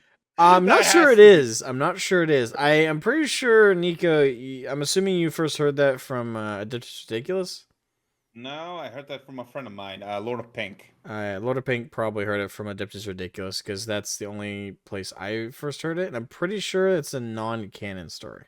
No! I would no, love I want it for to it. be canon. I want it. It's a non-canon story used as an example of like how the orcs like belief thing works. Like if it's not canon, I don't believe though. Not that I Oh, want to be no. like the curmudgeon of the group, but it's as far as I know, it's not canon. But yeah, Adeptus Ridiculous, they shared that in their podcast, and that got shared around a lot, along with the I'm a tank thing. Both Yeah. examples are not canon and Ah, have not happened. yeah. Though, okay, for a canon one, They're though, funny I and love. more accurate yeah. technically, but they're not real. Yeah. As for a canon one, then, I love the Evil Sons because they are just the most Mad Max motherfuckers I have ever seen. Their whole thing is just going fast. They're going loud. Some of them want to go so fast that they just fly in the air instead. It's like, oh, the ground is not good enough for me. I'm gonna fly now, boys. Yeah. Yeah, the entire faction is just painted red. That should just tell you everything. Absolutely. It's like, what Jesus. is not to love? Dude, I'm actually, you know what? I'm excited for the Speed Freaks game. Oh, I can't wait. I can't wait. I got to play Did you play I got to play the beta. That was really fun. Yeah. You like Twisted Metal and you like orcs. There you go. Yes. Yes. Yes. So yeah, the Evil Sons. I love them. I love them to death. What's not to love about them? Yeah, that's a good shout. Asmo, Mr. fucking Orkman himself. What's your favorite lore? I have a lot. Yeah, I I could know. list that's the difficult. Like, like part of me is like, oh, what about the moment like Gaz and Ragnar fought each other and Gaz disemboweled fucking Ragnar, and Ragnar cut his head off, and then Mad Dog Grotznik brought Gaz back to life, literally stapling his head back onto his body connected to a robot, robot parts. There's also like obviously the Third War of Armageddon. There's lots of moments with that. There's so many examples. So much. Fuck. I'm trying to think of like a favorite though. Like a favorite thing with the orcs. Fuck. Just the fact that they exist. Yeah, but I'm trying to think of something specific. Like I have a lot of stories. Like I like Tuska. I like the Ragnar v Gaz. I like all the stuff with Makari. Makari is fucking hilarious. Shit. I was like, okay, well, This one's when hard. was the moment? When was the moment that you fell in love with the orcs? It's like maybe that'll help. I fell in love Or with the not. orcs when I was first told about 40k because they were the first lens I entered the universe with. Because my friend Dan told me about the setting and showed me his orc models and showed me the orc codex, and then like Yeah, that. you went over to his house, didn't you? Yeah, And like, just showed you this big fucking collection of that. I remember the yeah. story. It's quite wholesome. Yeah, so like for me that's it's not like there was this one lore moment that like specifically got me hooked with orcs. It's like it was the collective like essence of orcs. So it wasn't a specific story. So that doesn't help, unfortunately. Well, I mean, to be Okay. fair, remember it's what do you like about the lore, so it can just be something basic about the orcs, like how anything they think about, like basically peak orc ridiculousness of whatever they think about is manifested in reality because enough of them believe it. Yeah, but that's like really kind of a cheap answer on that one because that's like everybody's favorite thing about the orcs, like generically, is their psychic I'm power sorry. belief. I'm sorry, Mr. Holier than Thou. Your orc moment's a bit too cheap. Like, you're not a real orc fan if you don't know, like, Well, it's not these that you're not a real niche, fan. like, It's niche just moments. it's everybody's favorite thing about the orcs though, right? Because it's got the most comedy connected to it, but it's also got like that's like everybody's favorite thing. I'm trying to think of like more of a specific moment that's my favorite. Mm. How about Gazgul? Since Nathan did Tusk of the Demon Killer, how about you do Gazgul? Favorite moment? No, Nico, you can't pick Gazgul. Everyone knows about Gazgul. That's everyone's onto that. I think it's more than fair, though. Well, Gazgul isn't one of my favorite characters. Oh. I love him. Don't get me wrong, but he's not like my favorite. Not the favorite orc. Okay. Yeah. Probably on. Mad Dog Grotzneck would be my favorite. Oh. Like he is the pain boy of pain boys. He's basically the Fabius Bile of orcs. If Fabius Bile had a sense of humor. Like, actually, I do get a favorite moment. I kind of already said it, but I'll reiterate it. My favorite moment is when he brought Gaz back after he got his head cut off by Ragnar. Mm. Like, because the visual is so fucking funny. Like Makari and a bunch of fucking Gretchen and Goffs bring the Great Green Prophet, Gaz's body and his head to Mad Dog Grotznick. Who, keep in mind, like lore-wise, Mad Dog Grotznick was also the pain boy that first repaired Gazgul back when he was a normal Goff. Before he became Gazgul Uruk-Thraka. Back when he was just some orc boy amongst orcs. Under a normal war boss, got shot in the head by a bolter. I'm pretty sure it was a bolter. Way back when. And Mad Dog Grotznick was the pain boy that repaired his brain with a metal plate. Which, that in itself is funny, because basically, Mad Dog Grotznick was brought this orc boy to fix up by a couple Gretchen. And he's like, alright, I gotta fix him. Grabs a random piece of scrap metal, a nail gun, done. And Gaz got up. And during that, Gaz had his vision of Mork and Gork and was like, oh, I'm the Great Green Prophet. Immediately runs out. Mad Dog Grotznick's just standing there like, bye. Bring in that next one. And then, like, fast forward many years later, that orc boy randomly that he just repaired one day with a nail gun and a piece of plate metal is now dragged back in, but now not only is he 3 times the size that he used to be, now he's covered in a bunch of scrap metal and armor and shit. But also, all of these orcs are like, don't let the Green Prophet die. Morky Gork, speak through him. And you're like, shit, I worked on him before. I recognize this piece of plate metal on the top of his fucking head. So he just shoves his head. So what's his solution? What's his magic solution to bring Gaz back? He had the medical genius to be like, all right, how do I fix his head way back when? Nail gun, piece of plate metal, done. How does he fix this? His head's been cut off. No way Mad Dog Grotznick could fix this. Shoves it back onto spine. Staple gun. Alright, we're good. staples his fucking head back on his body, and it works because the orcs believe it worked. Oh. Like that's probably, if I had to list one, that is my favorite. Yeah. Yeah. Yeah, it's a good. Nico, I'm sure they'll appreciate this. Like, as you were describing the story, I got the scene from like TF2 Meet the Medic, like when he opens the fridge and she's got, but instead of like the medic and the spy's head, it's just like Mad Doc Grotznick, and he's got like Gazgul's head in the fridge. He's like, fix me later. Yeah. Just like working on another rock, like I'll get to you. Oh, fucking Yeah, no, good chat. I didn't know that about Gazgul, funnily enough. Like I know like he got his head like caved in and thing like by a bolt around, and shit fuck Grotznick helped like fixed him. But I Yep. didn't know he actually got his head chopped off. Oh yeah, it was during the And War of just- the Beast stuff. Ragnar Just Black. fucking carrying it around. Yeah, it's kind of how they justified revamping Ragnar Blackmane's model and Gaz's. Because I don't know, have you seen Gaz's old model? I've No, I seen that haven't. dirty model. Yeah, I remember being in VC with Bal one day and like we spoke about old models and he showed me Gazgul's. Yeah, Gaz's old model is fucking. I love it, but it how do I say this? It though I still love the model and I want the original sculpt. I don't have a copy of his old model, sadly. Though I want it. Holy fuck, times have changed. So technically, it's been through 2 revamps that I'm aware of.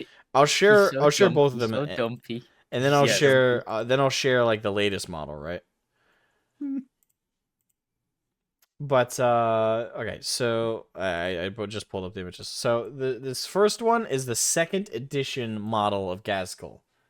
Like this is back when 40k was just 40k. Like when it just at a Rogue Trader, this is the 1st edition that's actually 40k as we understand it to this day. This is Gazgul Uruk Thraka. He's so dumpy. He's small. looks- Why can't I imagine this look for Makari? Which Little baby man. yeah. Little man baby. Little baby man. Yeah, times have changed, but this was the Great Green Prophet during 2nd edition 40k. Now, fast forward years and years. I'm not sure which edition this finally got updated. I'm thinking the 90s, maybe early 2000s, so probably 5th edition, 6th edition. But this was the model we got way later when they finally got around to updating his model. Okay. That was Gaz for years and years, and then after the War of the Beast and Primaris were introduced, They revamped the model, didn't they? To be fair, I think this one's my favorite that I've seen of him. yeah, this is his newest model, and the one I currently own. Yeah, Yeah, that's menacing as fuck. Yeah, It is metal. that Just is mwah. that is modern Gazkul Uruk Thraka with the quad machine gun fucking. Oh my arm, God. the Dude, giant you know what? claw. You know what I just realized? Technically, because of the way you posted the images, they look like a Pokemon evolution. Yeah. It's pretty much how it's happened over the years. Oh my fucking god, it does. It's like Gaz evolves into Gazgul. Evolves into Gazgul Mad Uruk Thraka. Yes. Oh, That was model. But what I really like about the model in like the 5th edition, 6th edition update, and the Primaris time in War of the Beast update, both added the plate on his head. That the plate in the eyeball. That's not from when his head was cut off. That was from when he was a normal orc boy when he got his head caved in by a bolt around. That was the original. That has been there with him since he's been the big bad we know him to be, and that was put on him by Mad Doc Grotznick. Oh, it's amazing. Yeah. Okay, right. All right. So, Orcs, done. Chaos. Chaos. Right, I'll go first. This sounds like a cheap cop out, but I love Be'lakor. Like, he's such an interesting figure to me. Is this Chaos In Overall fact, including CSM? you can use both. Okay. So yeah, yeah. So I love Be'lakor because he was the first demon prince. He was the first one to be like pure undivided, and the fact that he exists in both 40k and fantasy, the fact that there's the link and there's a connection there, also intrigues me a lot. But I love how Be'lakor is he's such a serious threat in 40k. Like demon princes come and go, the Chaos Knights and the Chaos Knights, the Grey Knights.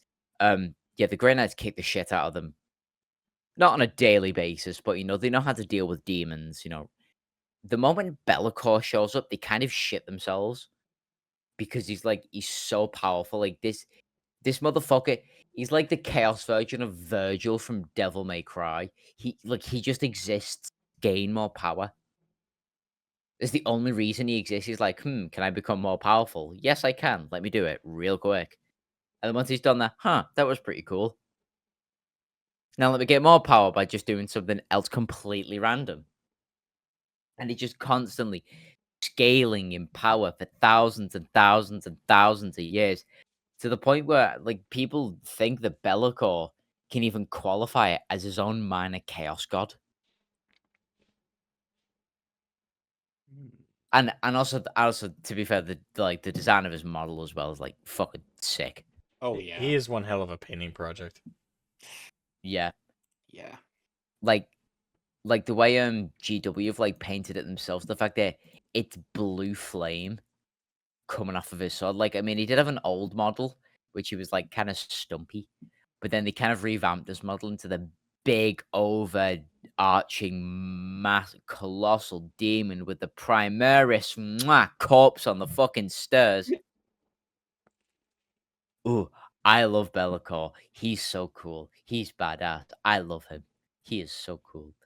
I He's would your let baby him daddy. have. I would donate my first child to him just to have a conversation with him. He is cool. I love him. Nice.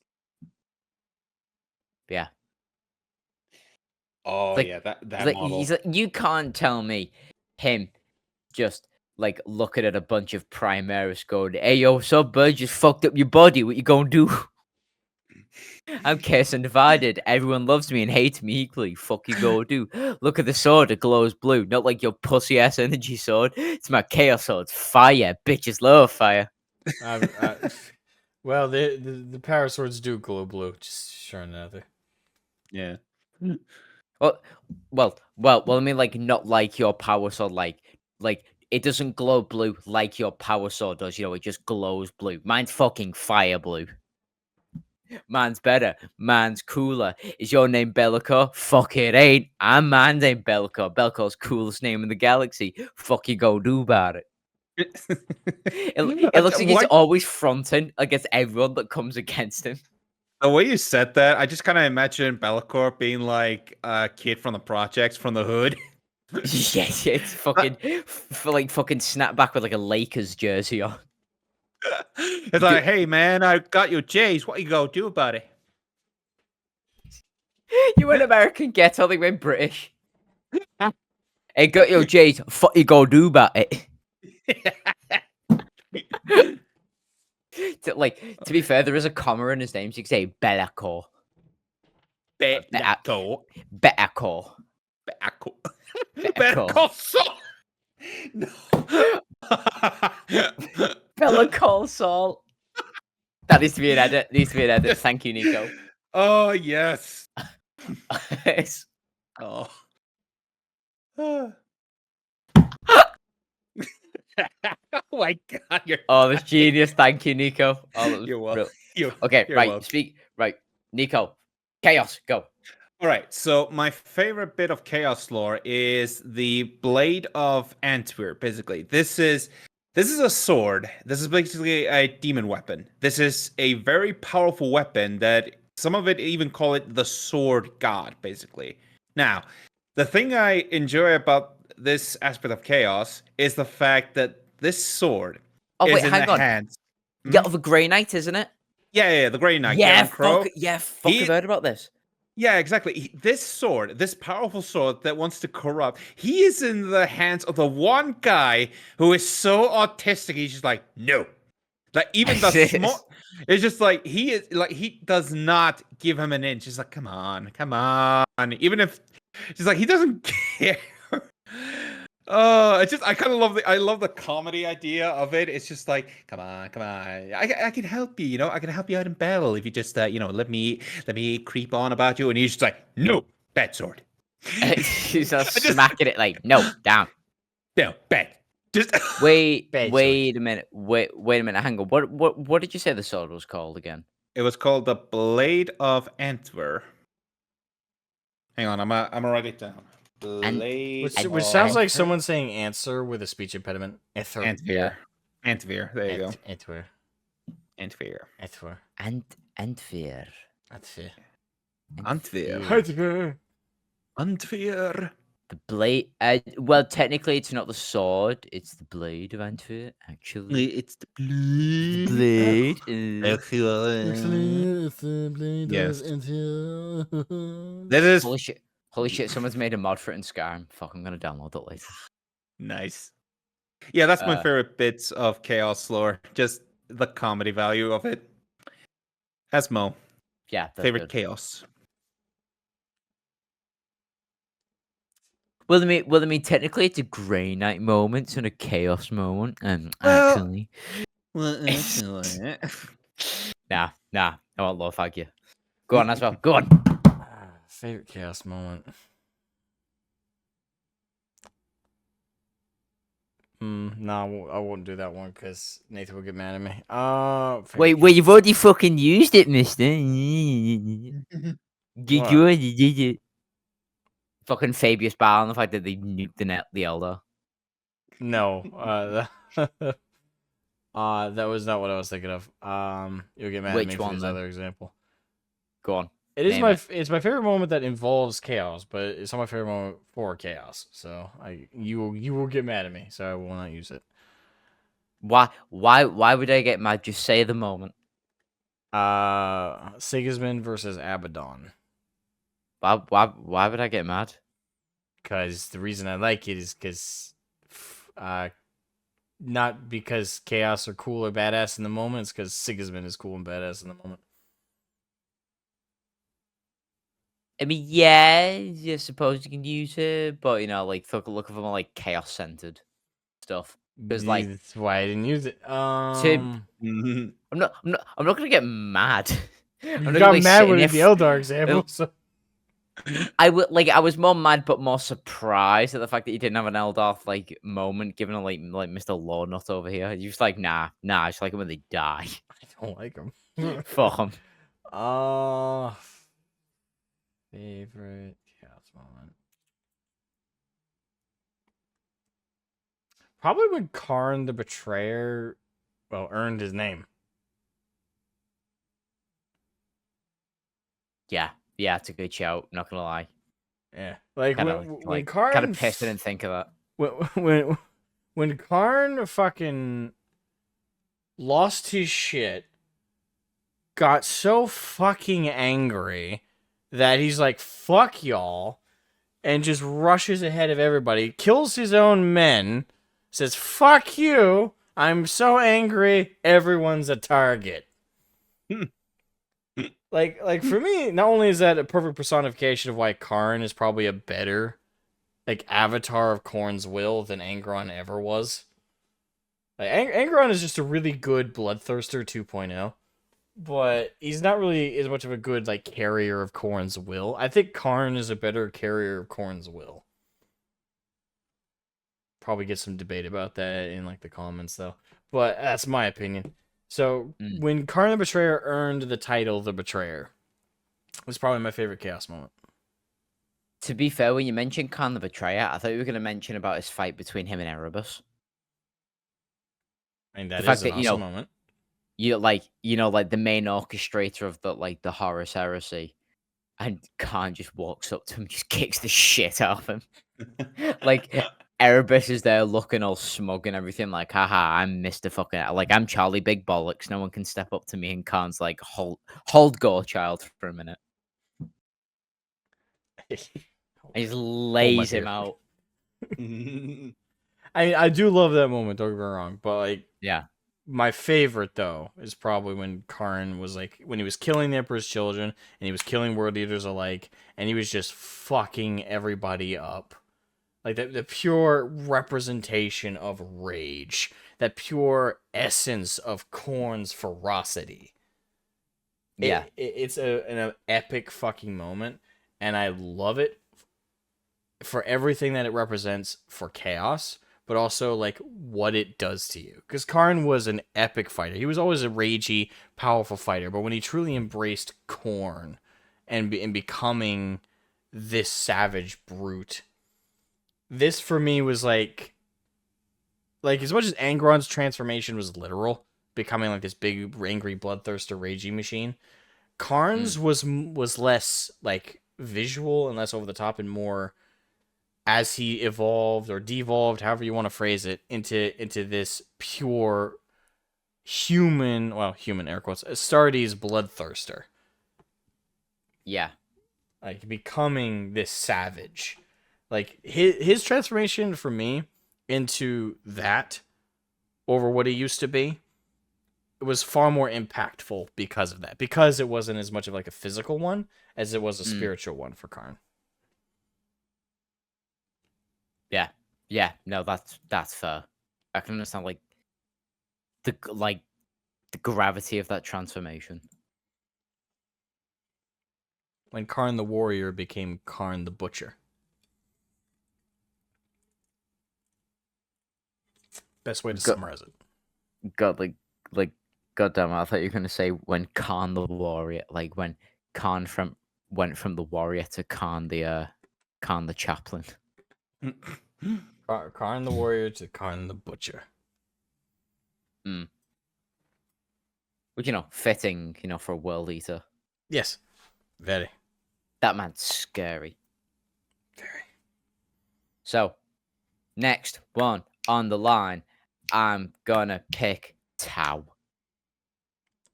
I have nothing. I have one thing. Nico, you go first, because I want to see if you've got the same thing as me. The Tau.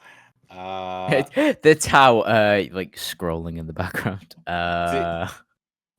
Unironically, this would be the one time, but I'm not going to. But just like I can't really think of anything because I don't really main the Tau. Well, I mean, I don't either, but there is one moment that I do love from. I mean, I could technically pick the same thing as the Drukhari before, because that is 50% the Tau, but I won't because that's Oh no, cheating. I got one. Yeah, Okay. so do I. No, go ahead. So, Nico, do you have one? No. Remember, this isn't. Remember, it's not just the stories; it's anything about the Tau. Literally anything about the Tau. Yeah, remember, it's law. Jesus Christ. Tell you what, I'm gonna think this through a little bit, and no, I'm not gonna use the wiki. Asmo, you have that one moment? Yeah, go on, Asmo. Yeah, you go first. Mine is when a Tau, I think it was a fire warrior, when a Tau soldier came across a damaged dreadnought, and all of like his equipment like was scanning it and looking through it, and like the horrific revelation about how this machine had been like a murderous, monstrous, destructive machine for over 1,000 years.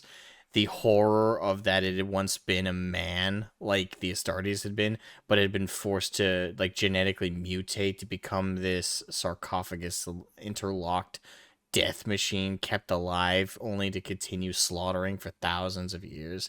Like the revelation that fire warrior, I think it was a fire warrior, had, that like, oh shit, this galaxy is like this galaxy has things like this in it. For me, like it, like that naivete of the Tau getting kind of shattered a little bit with the horror of the galaxy in front of them, that I fucking loved.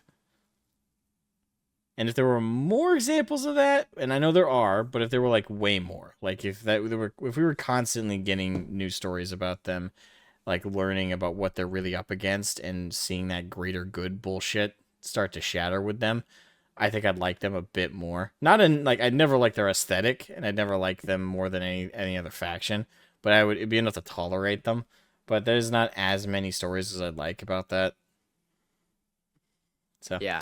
generally speaking, I really hate the Tau. But if you had to twist my arm about it and give a single example of when I liked the Tau, that like horrific revelation of what they're up against was pretty good. Yeah. I mean, Yeah. I mean, to be fair, that is a key moment in Grimdark, like what 40k.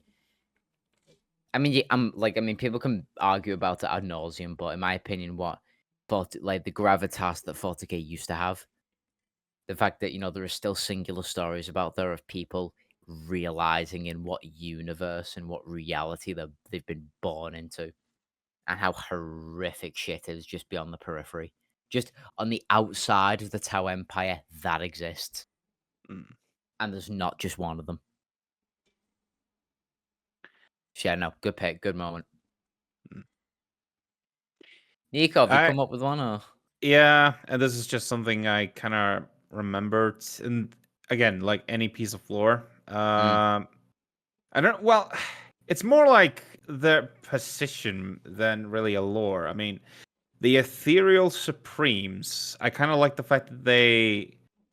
I mean, I like their design, and I like the fact that they kind of remind me of the Prophets from Halo. I can't really think of anything else, honestly. I mean, to be fair, the Ethereals are a good shout because they are a bunch of mysterious blue people that Mhm. like their power to somehow have like Joe, the same way the Emperor has charisma over like anyone he just comes Yep. across. Yeah. The Ethereals kind of have that same power over any Tau they kind of come across. They just seem to get them to agree to do whatever. And there's a lot of mystery around the Ethereals and like where that power comes from. In fact, a lot of people think it's like chaos or like warp powered. It's like they don't really It's have that a, much of a it's presence within the warp. It's So. it's ethereal, like that's where the power comes from, like those weird gems on the forehead or whatever. That's like the best theory I've ever heard, but it's the most plausible one. But yeah, Maybe. yeah, the Ethereals are a bunch of mysterious fish people. Like Yeah. Lovecraft would be proud of them. They can just like they get a manifestation over anyone. Like, please believe me, please throw yourself at that dreadnought on the other side of the battlefield. For the greater good. For, for the greater good. I don't know if anyone Japanese is watching, but hi. Ohio. You said hi. They would not understand that. They understand konnichiwa. Yeah. Say you can't say it like in an accent. You got to say konnichiwa. Gomenasai. Right. So, my favorite Tau moment is how Commander Farsight got his sword. The fact that I think he was on the planet Moloch. I think. Yeah, so he was on this planet with a bunch of other Tau, and they were kind of like, I think it was around like a temple or a tomb or whatever. And they were just like casually scanning the area, looking for life forms. And then all of a sudden they started picking up like some signals, like shit starts going mad around them. And all of a sudden it's your boys, the bloodthirsters, just like start coming out of fucking nowhere, just start spawning. And the Tau were like, shit. So they start firing. There's more and more popping up whatsoever. It's a massive bloodbath. The Tau fighting for their lives. And then Farsight looks behind him and was like, oh, there's an angel statue with a really peculiar looking sword. So he just grabs that shit, yanks it off him, and you start fucking up the bloodthirsters of all things, dedicated to the god of pretty much physical combat. And starts killing the demons of that pantheon as a fucking Tau. He went from the most Tau thing to ever exist, which is like a dude in a mech suit, to literally the opposite of what a Tau is, of like an actual brave melee fighter. He became the exception that proves the rule. Exactly. In one story, Farsight just like, you know what? I'm sick of being a Tau. Give me that sword. This is gonna be fun. Starts chopping the fuckers down. Like, Love that yeah. moment. Love it. Yeah. It's not not like a big. Well, I mean, it kind of is important because that it kind of is how we got his Xeno sword.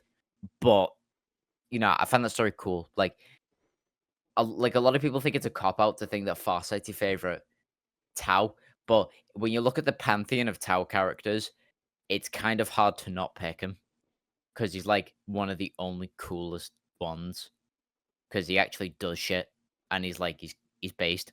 He's like, Tau greater good. The fuck is that shit? I'm gonna go live in this enclave with my homies who actually love melee combat because that's what we should use the mechs for. So, bye, fuckers. Yeah, that's like about Farsight, how we got a sword. Yeah. I think it's a brilliant moment. So, Necrons, Chaos, Sisters Battle, Imperial Guard, Dark Eldar, Eldar, Space Marines Custodians. SOB. I was going to leave them for last because I think they're pretty obvious given that we're all fans of the Imperium. Mhm. Am I missing anyone crucial? I mean, Unless I could technically say the Leagues of Otan, but they've I got nothing. yeah. Nothing It's, the only thing I would say is they look like Deep Rock Galactic, but that can also be a negative. So yeah. Adeptus Mechanicus maybe. Oh fuck yeah, the Mechanicus. How the fuck did I forget the Mechanicus? Jesus Christ. Yep, yeah, Mechanicus. Go on. Yeah. So the Adeptus Mechanicus favorite bits of lore. You know what, you guys, you want to go first? Either one of you. Well, Adeptus Mechanicus. Favorite lore moment would probably be from the Heresy. I'm trying to remember the book. It's one of the earlier ones, fittingly. So you haven't read it. I know that for a fact, Nathan. Nicho, I'm talking about the book that kind of like takes place. It takes place on Mars, right about the time the Heresy starts to kick off, and Mars is defending itself from the Dark Mechanicum. That is kind of fucker. Yeah. Bastard, you took mine. All right, okay, well, let me try and specify. So there's a female Mechanicus lady, trying to remember her name. Really fucking loved her from this book. Like the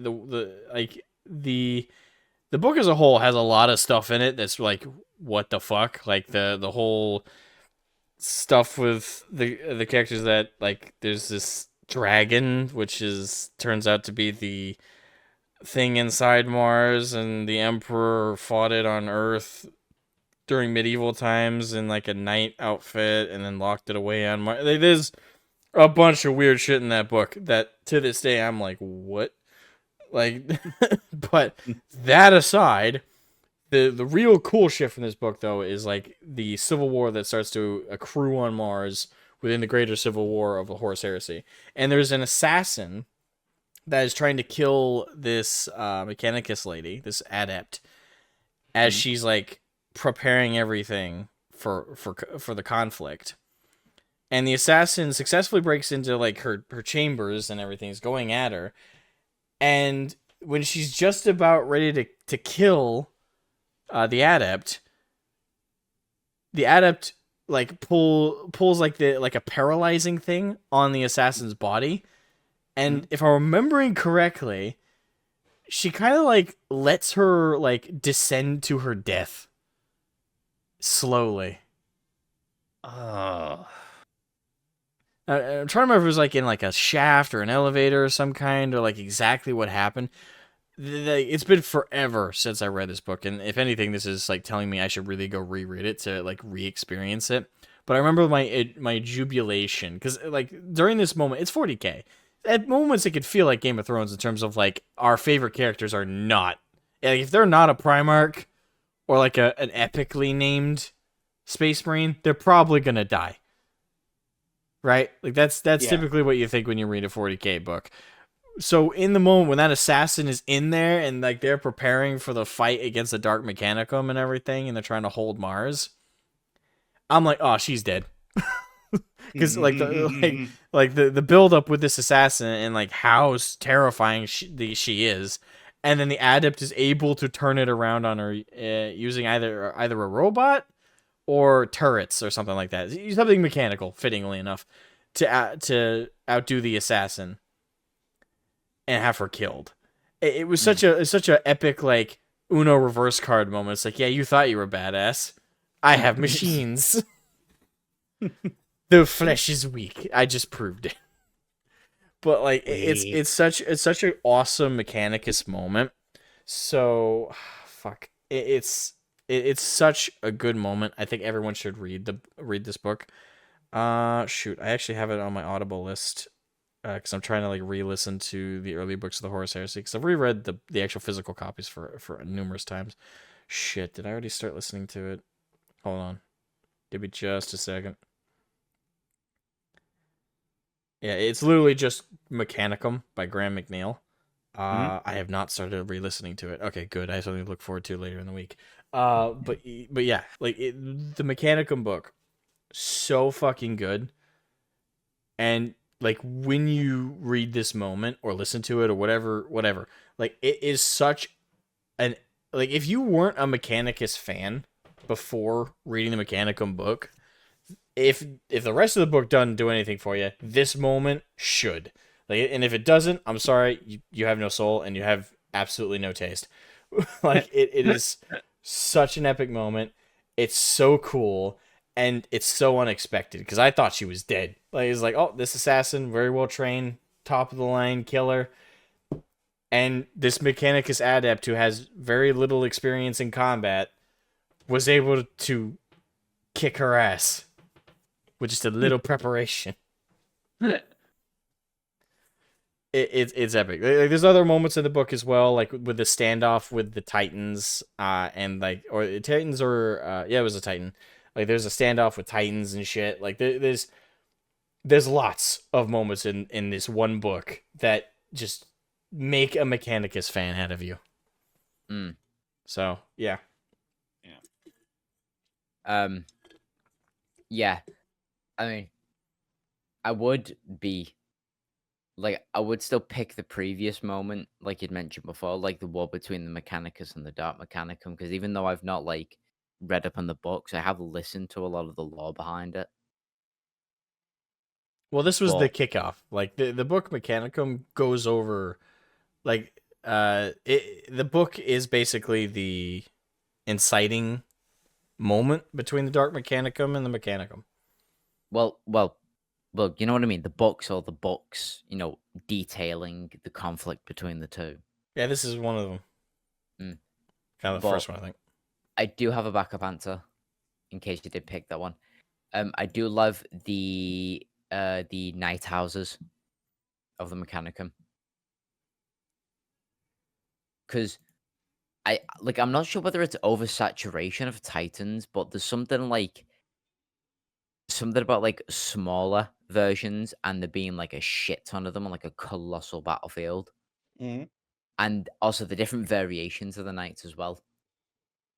Just having Chaos Knights and Imperium Knights clashing on the battlefield and rightfully so named knights because, obviously in, medieval times, knights were seen as like the tanks of the battlefield, these big, heavily clad motherfuckers just running at foot soldiers, and they were like, "Oh shit, we can't exactly poke him. Hey, This man's covered head to toe in steel." Same appeal with the knights. Like regular Space Marine would just say, they've got a tank. I don't know, launch a fucking RPG round through its barrel or whatever. I don't know. And then they see a knight and like, oh shit, we can't punch through that thing. That thing is big. This is where we're probably gonna get some arguments. Because technically speaking, the Imperial Knights are their own faction separate from Mechanicus. So this is one of those points is like, don't get me wrong, the Mechanicus are crucial in keeping them maintained. But, like, the knight houses themselves, like, they're nobles within the Imperium, right? Not explicitly part of the Mechanicus. Well, I mean, this is a silence on explicitly part of the Sisters of Battle, but I gave it that leeway because they kind of joined very heavily, you know. Like, and plus, when I think of the knights, I don't specifically think of the nobles who kind of just sit back and do fuck all. I kind of think of the Mechanicus, the ones that are like building and maintaining them. Fair? Because, like you said, without the Mechanicus, those shits can't run. They can't be maintained. They can't be repaired from damage. All of them would be probably fucking dead by now. Hey, if it yo, weren't for, dog, I like- can't maintain this shit. Got to my back with a black accent. Welcome to Oz. I look. Yeah, so I love the night houses. There's something about like medieval like heraldry as well, like a dawn in the night, so you distinctly know which one it's from. The colors, the emblems, the heraldry, the weapon. Anything me, to it's- do with the fact that they're perfect. knights, Mr. British man? Hey, listen, Britain just didn't fucking exist. Like, it wasn't just Britain in medieval times. Like, there was all of fucking Europe as well. Jesus Christ. French head Yeah. knights. I may be biased, but I like it. Like, not only from an aesthetic point of view, but I've always loved the knight as like the midway between, the regular ground soldiers, the tanks, as well as the titans as well. Because, like I said, there's a shit ton more of knights than there are titans. Fair. And also, I played a lot of what's it called? Is it Freeblade? That What is it? mobile Titan game. Oh, I didn't know there was a mobile game.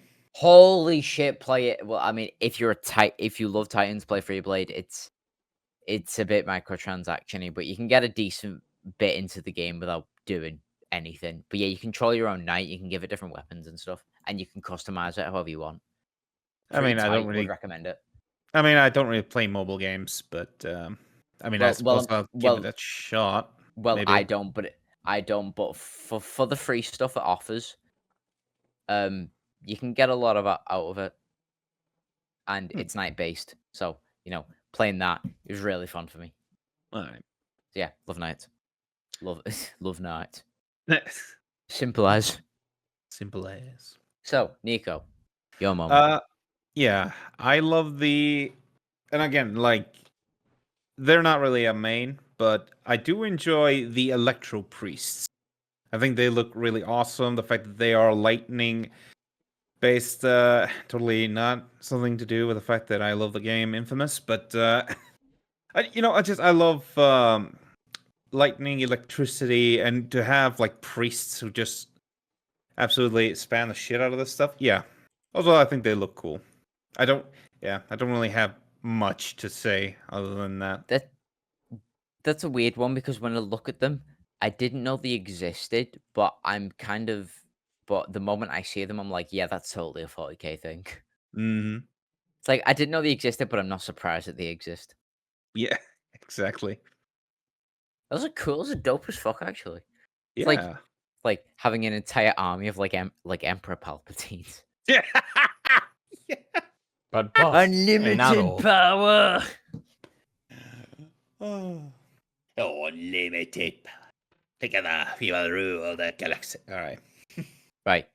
So, so the last one I think is kind of difficult because, well, not difficult, but so you've got the Space Marines, you've got the Grey Knights, and you've got the Custodians.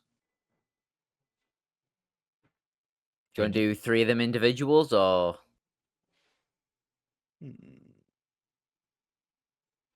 Because we can to try be fair, them. you can't. Let's package them together because we'll be here a while if we do all 3 separately. Well, I mean, I can do 3, but I'll just do them rapid fire. That's not so wrong. I can do 3, you know. I'll just choose a Yeah. favorite moment out of the 3. Okay, but I mean, if you struggle with the orc one, I'm surprised you wouldn't struggle with this one because there's a lot of moments across 3 factions. That's why I'm trying to specify it down. Because if I have to Okay. try and pick out of the 3, Mm. like, even doing them separately, like, it's a lot of fucking moments. Yeah. Like, we're talking about the factions that get the lore. Like Custodes, Grey Knights, Space Marines, put all 3 of them together, they are the lore. Like, everybody else is lucky to get, like, Codex stuff. And, like, maybe 1 or 2 one-off books. But, like, the lore is through these, the eyes of these 3 factions. If you include Death Watch, definitely. Okay, go on. Go on, mister. You want to give your answer? People are gonna be unsurprised by this one, and well, no, actually, there's one moment that beats this for me, because this one is technically a cheat because it's not. It is a Space Marine moment, but it isn't from the eyes of a Space Marine. Mm. The longest second was with Rogel Dorn. Ooh. When he comes, That's a good choice, but that comes as no fucking surprise from you. yeah, when he comes upon the Bridge of the Vengeful Spirit and takes in, and again, Voldemort's like breakdown of this is all like before I even saw Voldemort's breakdown. This was like how I saw this moment for Rogel, but his breakdown of it, his voice acting over the moment and narrating it, pure genius. A piece of artwork on YouTube to be sure. But like the moment that Rogel Dorn enters the Bridge of the Vengeful Spirit after everything has happened, the elation thinking that they'd won because the corruption on the ship had started to repeal and like fade away, only to come into the bridge to the unfortunate reality of being a Primarch and having the brain capacity and the power to be able to absorb so much information and calculate it and think about it so fast, for once in his life, had become a curse. Because he walked in and his eyes took in this moment of horror. Sanguinius' body laid bare, dead, his wings spread out, bloodied. Horus evaporated, gone in a mist. The Emperor broken, shattered, and bloody. Coming into that moment and absorbing the fact that everything he would ever fought for was dead on so many levels. Because Sanguinius represented the future that the Imperium wanted to be. This purity, this angelicness. Gone and dead and bloody.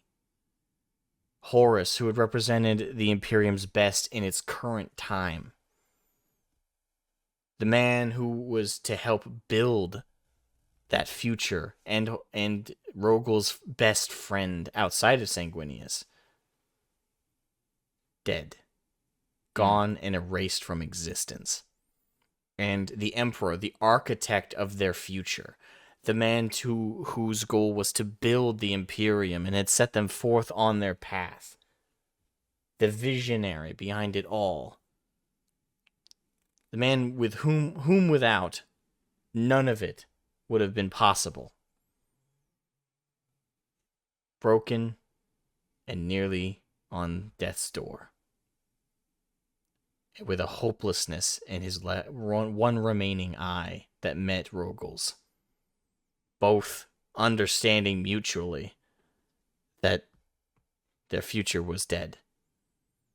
That the Imperium was dead. And what time left they had, or could give it, was a gift.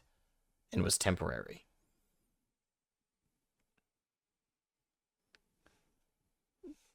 Thus, the tragedy of Rogel picking up his father and taking him to the Golden Throne.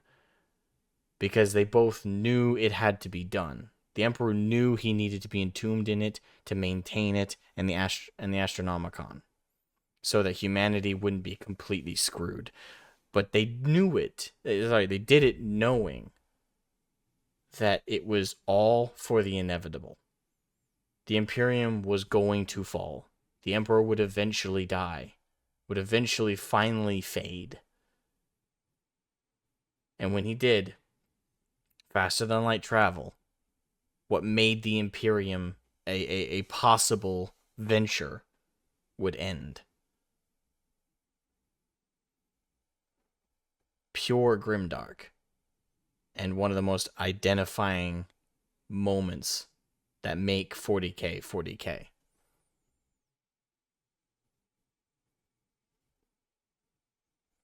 Definitely hands down my favorite moment. Yeah. It's a very good moment you picked.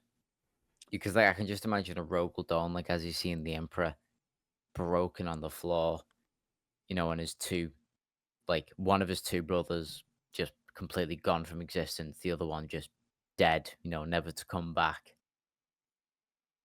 Now imagine Like- if they retconned that. They did, technically. Yeah. Yeah. Like, imagine the silence in that room. Like, Rogel just standing there, and, like, the only thing you can hear is, like, the low hum of the void shields, as well as, like, his dying father's, like, gasps as he's just clinging on to the last bit of life. I think the most horrifying part about it is, like, Rogel processed all of what I just said in less than a second. Like, all of it. That's one of the curses of being a Primarch.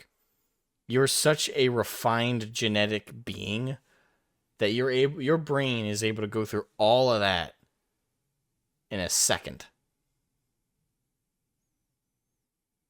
A second of eternity. Well, I mean, he may have been able to process in a second, but imagine what that second, like, felt like to him. Couple thousand years in a moment. Yeah, exactly. That's what I mean, but like, you know, I've had moments where like I've had like really bad realizations happen, and it's the silence after that's like crippling. Because you're looking for like any other sort of validation, anything else you can kind of identify the situation with, and there's nothing. It's just pure dead air. Man, And also, you know, seeing your dad fucking murked by like your brother, it's probably not a good thing as well. murked by your brother who was once your best friend and a fellow visionary of a future that you were all fighting and dying for. Then he became a filthy traitor. Yep. And now he was erased, and your other favorite brother, the man who was a living embodiment of what the future of the Imperium was to be, Sanguinius, is dead on the floor, killed by the said best friend brother that was helping to build that future.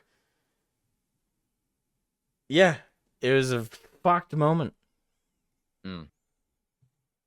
And as much as some people will say, well, technically it's not a Space Marine moment or it's a Primarch moment, go fuck yourself. It's Rogel Dorn They're the is the father of the Primarch. Space Marines. Yeah, it counts. It's the same level of separation as the previous two examples, like me with the Knights and you with the Sisters of Silence. You know, like, they're roughly there. They're linked very heavily. Yeah, no, good moment, very good moment. Can't argue. Nico, do you want to rattle off one or rattle off three? You know, whatever. Do you want to start? Just your point. So of the Astartes or the Grey Knights, or are we just doing the Astartes for now? You can do all three. You can do just one. I'm thinking just one piece. Well, since we're doing piece of lore, for the Grey Knights, I like the Grey Knights paladin recruitment because it involves hunting down 666 demons, and I mean all of them are named, and I just, you know, they already, it's already a hell to becoming a paladin. Like the trials themselves are difficult, Yeah. but going across the universe, like this is the longest pilgrimage of your life. This is like you have to dedicate to killing 666 of these bastards. And they couldn't have picked any other number. It had to be that on the nose. yeah. Reads like a bad 2015 creepypasta, 666 demons that were covered in blood. Oh my god! I just kind of imagine a goth kid being like, and then in the end of the room, they had 666. Oh my my god, such horror. So epic and Yeah. so original. So If you have- creepy. Yeah. It's just, I respect the dedication, but Yeah. yeah. Do you have anything, Nathan? So I've got one for all three. Okay. So for the Grey Knight, it's kind of along the same lines as you, Mhm. but specifically, I like the fact of the recruitment of the what were they called? Grandmasters, Yeah. because not only do you have to qualify being a Grey Knight, which, like you rightfully said, is possibly one of the most difficult things to do Yep. in existence in 40k. Like the sheer will and the mental power you have to qualify as because obviously, they are that scarce a force and only called into that rare of situations. The fact that, to a lot of Imperial citizens, the Space Marines are a myth. Mhm. The Grey Knights are a myth amongst the Space Marines. Yeah. Barely any of them know about their existence. They're that rarely used. And obviously, a force that's that rarely used, or at least used in conjunction with another force, shit has to be bad. Like, Yeah. Asmo, which one of Armageddon was it that the Grey Knights appeared? I don't think it was definitely not the third war. Was it the first one or? I think it was the first war. Oh. I'd have to look it Yeah, up to 'cause- be sure. Mm. Yeah, I'm pretty sure it was the first one. That sounds right. Like, to the point where the Grey Knights show up and any single non-qualified, Yep, first war. sanctioned Yeah, it was the first first war. war, non-sanctioned Imperial citizen or Imperial unit, whatever, like could be fucking guardsmen. Anyone who sees a Grey Knight are just executed because they are that rare and they want to keep their existence a secret. And I think it was Luton that said that the fact that the logic is they don't want people to know about the Grey Knight is because if there is a force psychically greater than obviously the Space Marines and arguably the Custodes, then the Imperial citizens are going to shit themselves because they're going to realize the actual true horrors, because you wouldn't need the Grey Knight if shit wasn't that bad. So They have a scorched earth policy. Yep.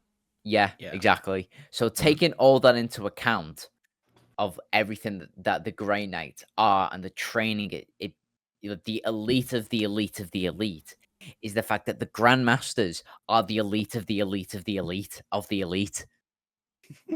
Like the training it takes to become, and the process of you to get elected or voted as a Grandmaster when the old one dies or retires due to some genetic defect. I don't fucking know. All of this is to say Space Wolves fucked up the Grey Knights at one point too. Yeah, that kind of rubs me the wrong way, but given the Space Wolves, I can kind of believe that. Yeah, the only reason it didn't get worse is because Bjorn was like, "All right, enough." Oh. Imagine Beyond one arm on one side, another arm on the other, like a Grey Knight just throwing his fist towards the Space Wolf, and the other Space Wolf on the other side throwing his fist towards the Grey Knight, and fucking Beyond's like, no, pack it in. No, you'll be put on the naughty ship. I don't wanna. Yeah, no, yeah, that's why I'm on for the Grey Knights. Is the recruitment to the Grandmasters, because it's, like I said, elite of the elite of the elite of the elite. It takes a fucking lot to be so qualified. Oh yeah. As for the Custodes, My favorite lore about them is the weaponry. Like, they get the best shit in the Imperium. Like, bar the Grey Knights, but they have, like, specifics because they're more, like, psychically used. But the Custodies just kind of like a general overall, if you see it and it's not human, fuck it up weaponry.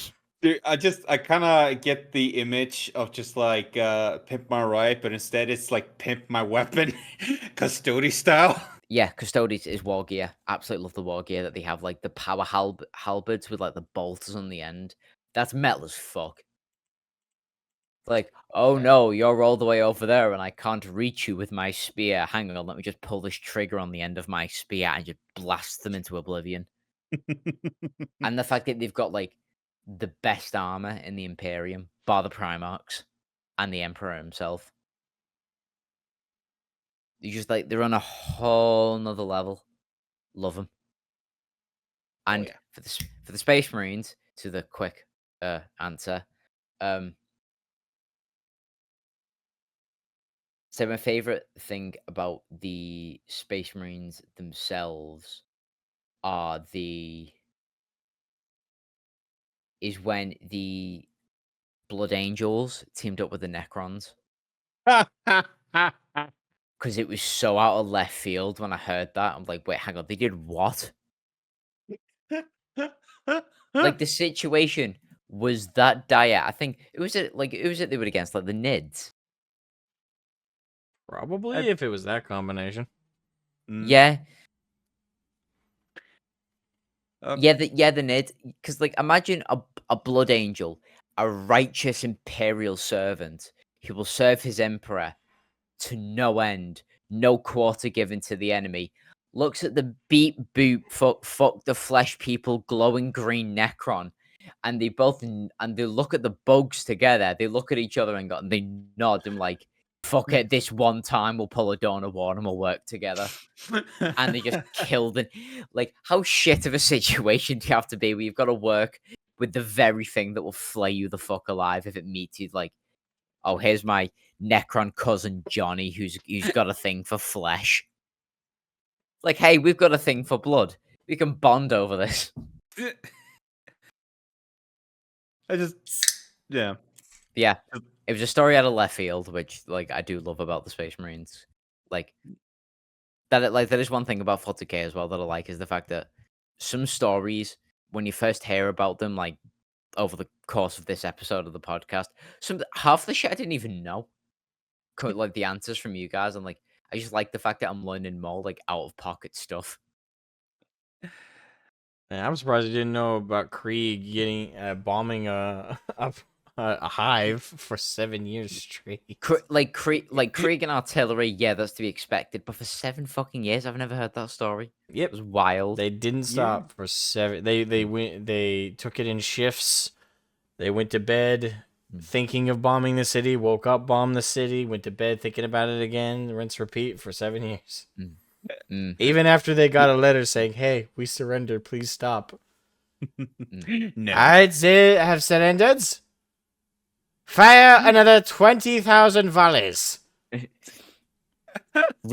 every day we have for the next 4 years. It's like that Hey Arthur meme with like a DD.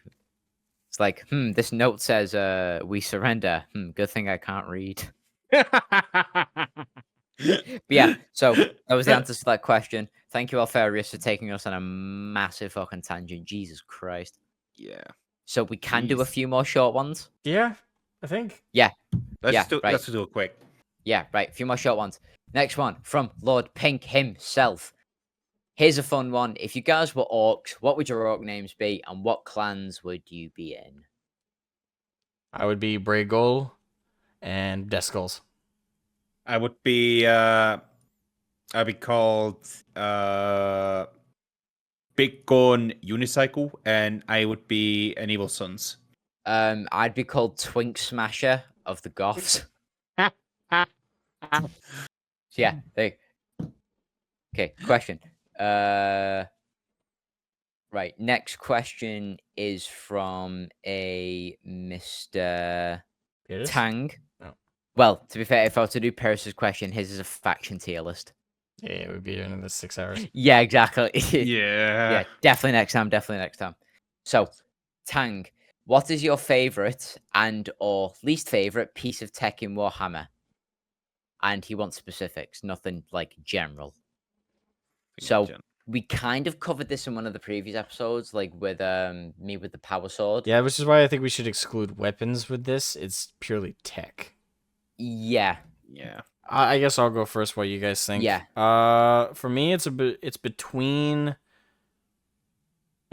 It's between a Rosarius. Now, for those who don't know, Rosarius, in terms of like equipment, is used by Space Marines, but it's also used by, I think, a handful of Guard. Like, you have to be really high up and valuable though. But a Rosarius is kind of like a personal shield field sort of type thing. It's a shield for you. It creates an energy shield around your body. It's given out very seldomly, and I know some people are gonna be like, "Oh, do you mean like the wreath thing?" No, Rosarius is separate from that. It's a whole other thing, but it's a personal defense field, is what it is. And the aesthetic of it is it's like a Rosarius, like an actual like, like a cross pendant type thing. That like a Rosarius, like a real world Rosarius, which is it's literally a necklace cross. It's similar to that. It's somewhere on the armor, and it creates this energy field. It's given up to higher ups like Space Marine lieutenants at like the lowest rank, and like chaplains and higher ranked officers. It's a really cool energy field producer. Really, it's the only thing that makes it unique is the aesthetic. Like at the end of the day, it's a personal field. Oh, wait, hang on. Sorry. Yes, so the 40k thing is called a Rosarius, but the IRL version it's called it's just a rosary. Yeah, rosary. My apologies. Yeah. So that's what a Rosarius is. It's a really cool piece of Space Marine tech. Very basic of what it is, but aesthetically, it's really cool. If I had to say something other than that, because that might seem a little simplistic for some folks, probably the Mechanicus robots, not the Imperial Knights, but the shoot, I'm trying to remember the name of them without looking it up. Well, I mean, there's a fucking few of them. It's the Mechanicus. Fuck. Well, that's why I'm trying to remember the name without looking it up. Are they called Castellan robots? Probably not. The ones with like the old like the visor. Chunky, the big chunky boys. The basically like fucking Among Us creatures if they had arms. Those big boys, I really like them, and they're not just used as weapons, by the way, for anyone who's curious. They're actually used also as pack mules and construction bots and pretty much everything else you could think of a use for like a big bot to be used for. Yeah. They're kind of like servitors, but with extra steps. So yeah, that's my answer to the question. Yeah, good shout. Nico, what about you? Favorite piece of tech. I mean, to be fair, Tang also specified and or least favorite. Yeah. And no general. Oh, I like. Yeah. Okay. Thing is, I barely think that much about tech in general. I don't know. I do have one least favorite, to be fair. I do as well, but for a very silly reason, I'll admit. Yeah. So I don't really have an answer for this. So, yeah. So, you just want to go with your previous answer of like the weapon, the weapon. Your one. Yeah. Okay. So, to be fair, I'll start with the least and end off with the best. So, my least favorite is the shit. What was it called? The Necron thing. What was it called? The World Engine. Yeah, the World Engine. To me, that's just a fucking Necron Death Star. Just a Death Star. It's like Necrons found an old like Star Wars DVD, plugged it in. He was like, we should build that. Yeah. Yeah. So, favorite tech, I think would be a. Let me just look up if I'm saying the right one for this. Yeah, the Imperator Titan. Like the idea of Titans themselves being colossal fuck off war machines. Like on a scale we could not even fathom as humans. Like and then the biggest one, with a church on the back, with a cannon sticking out the front. That is cool. That is super cool. How the fuck are you not like Titans? Yeah. Like I would have said a Hierophant Biotitan, but that's technically not technology because that's a biological life form. Yeah, Yeah. Imperator Titans, love them. Yeah. Cool, funky fucking things. Asmo, what's your least favorite? My least favorite would have to be, and again, it's for a silly reason. I love the name of it, but what makes it my least favorite is what it ends up like just being outside the name. It's the Voxcasters. Because it's literally just a fucking radio. Like that's what annoys me about it is when you first hear Voxcast, right? Now I know some like really ultra nerds out there gonna actually it's not just a radio, it's got this little thing that is as easily interruptible as radio frequency. Shut up. Effectively, it is just a radio. Like like there's very little in their subtext that makes it anything more special than a radio. And it's one of those circumstances where it's like, this is named something else just to sound quirky. And as much as I love the name Vox and Voxcasters, I love those names. The fact that it's literally just a radio and walkie-talkies just kind of bothers me. It's like, I guess the defense for them would be, well, what did you expect them to be? Fair. I don't know what, but like, come on, like, give me more like imagination, like craziness. I don't know, something. But they're just radios. It's really all the Voxcasters are. So it's not actually my least favorite. I can't really think of like a technology I genuinely hate. It's just I just dislike that the name is so cool and so unique, but the device itself is just it's a radio. Well, I mean, he didn't say hate, he just said least favorite. Like I do find the World Engine cool, but it's just a Death Star. Yeah, that's fair. I'd say Voxcast is my least favorite because like outside the name, it's just a radio. Plus, I mean, you can't like bitch about 40K not being original. Look at the Space Marines, the Marines in space. What do we call them? Space Marines. Fucking job done. Let's go to lunch. Hey, but that's how a lot of like cool names come to be, right? Is they're just they sound stupid, but then you actually take them seriously in like a fictional setting, and you give them substance, and then we like them. So that's actually, if anything, a credit to and the thing is, it's not really a credit to GW because they weren't the first to do Space Marines.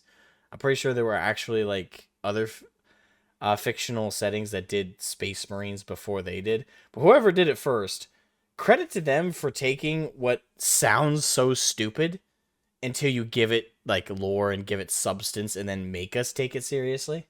Like the fact that we say Space Marine and we don't think, haha, that's just silly sounding. It's a Marine in space. We actually think of like these epic vistas and these epic artworks of watching Space Marines, like the Third War of Armageddon with the Black Templars, or we think of we think of the Siege of Terra and all of the Imperial Fists and Blood Angels fighting against the tidal wave of the Black Legion, or what would become the Black Legion and the Traitor Astartes. Like, we think of things that we think are cool and serious, right? None of us, like, chuckle at the name. So, it's if anything, it's that's how you take, like, for example, like, with my own fictional setting, what I hope to do is I'm just taking the name of a fictional character and turning it into a plural, into a full noun. Helsings.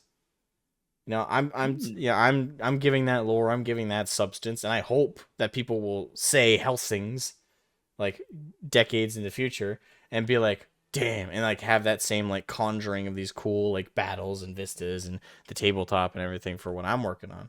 So nah, fuck it, we're just gonna call them space vampires. But yeah, like that's a thing that often happens with like these fictional terms that we think are cool. And when you think of like for example, Star Trek, right? That name is stupid when you think about it. It's trekking through space. So it's a Star Trek. Lame. Yeah. But then we don't think about just the name because the substance added to it removes the silliness. It makes us take it seriously, and that's how you turn silly things into something very serious. So like that's as much as, again, I agree Space Marine is a dumb silly thing. It's a huge credit to the original writers of the concept that we take it seriously. Although, like, So- Nico, Nico's the dedicated 40k wiki person, and you're like Asmo. I think you're the dedicated tangent person now. It's like always flying off into different tangents. I like it. You're welcome. Yeah. So Nico, have you come up with an answer, or are you gonna skip this one? Flat out, I think I'm just gonna skip in general. Oh, Tang's gonna be cross with you, Let him be. Mister.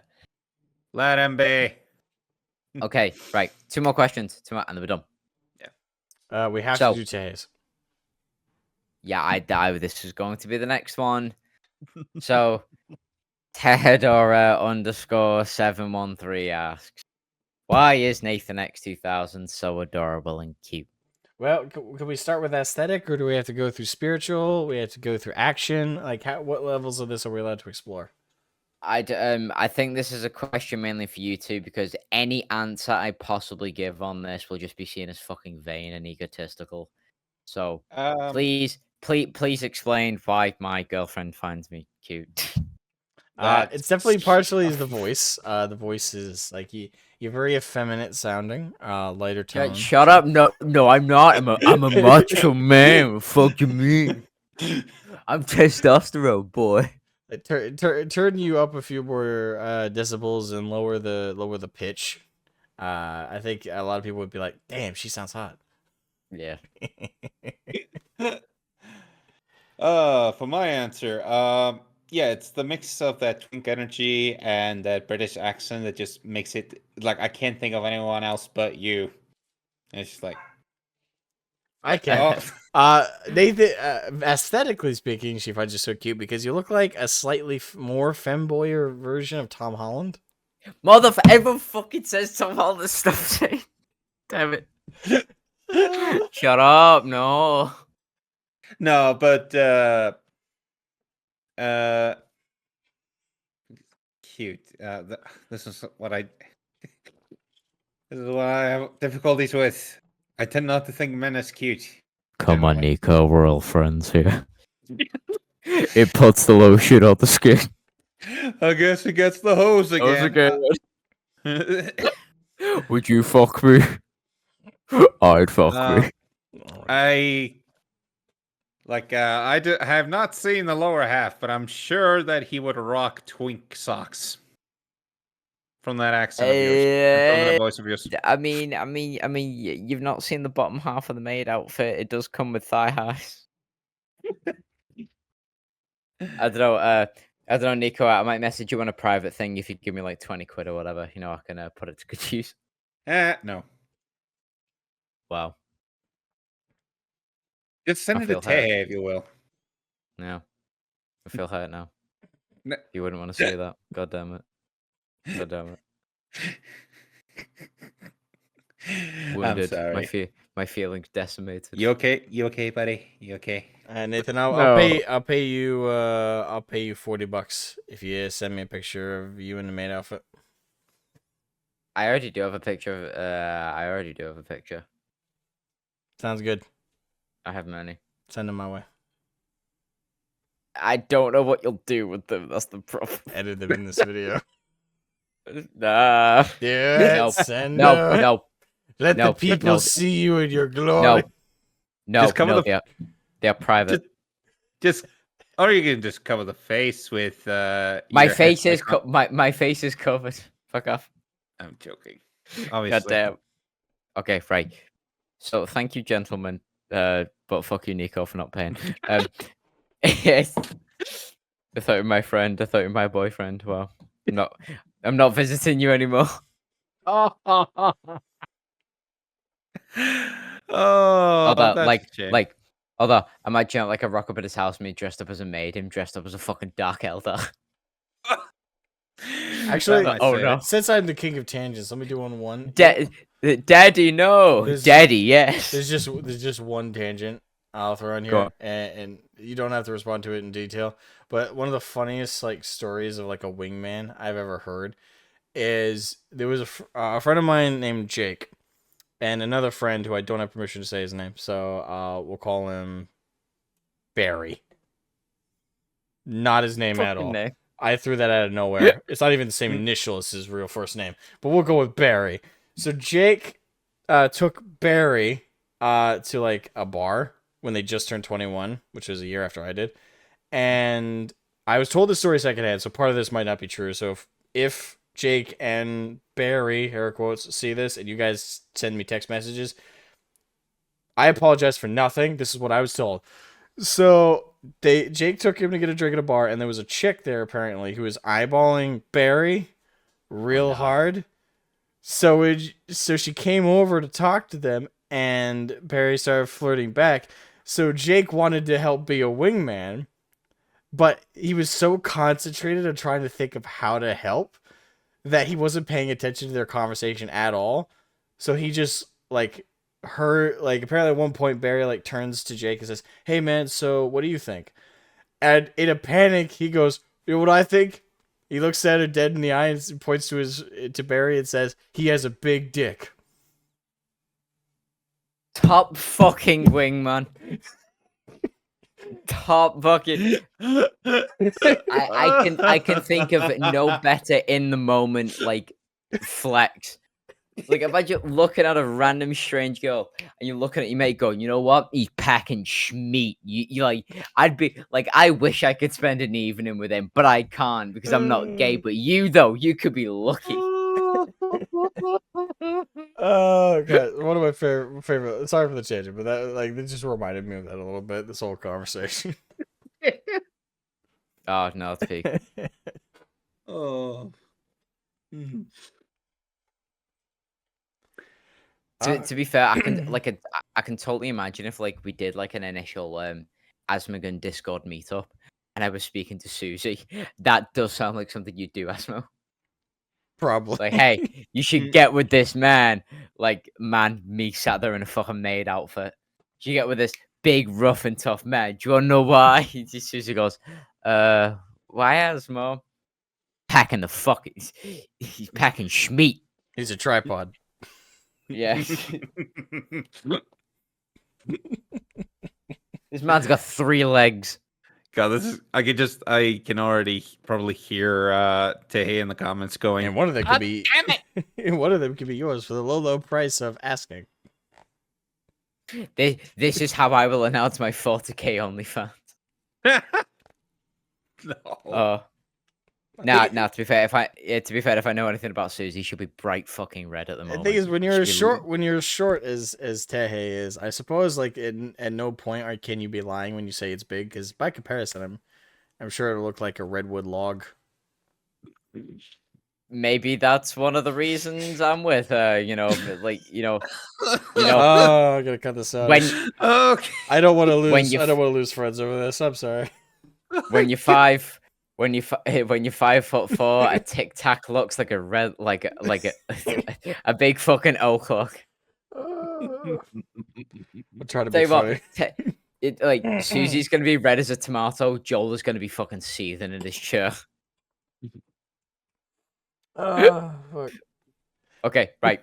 Okay, thank you, gentlemen. Right, final fucking question. Final one. So, Cavantis, big man. Well, not big man, but big man to me. I love him. Brilliant painter. How well do you think does the current Leagues of Votan lore fit into the setting? And what do you think about the faction in general?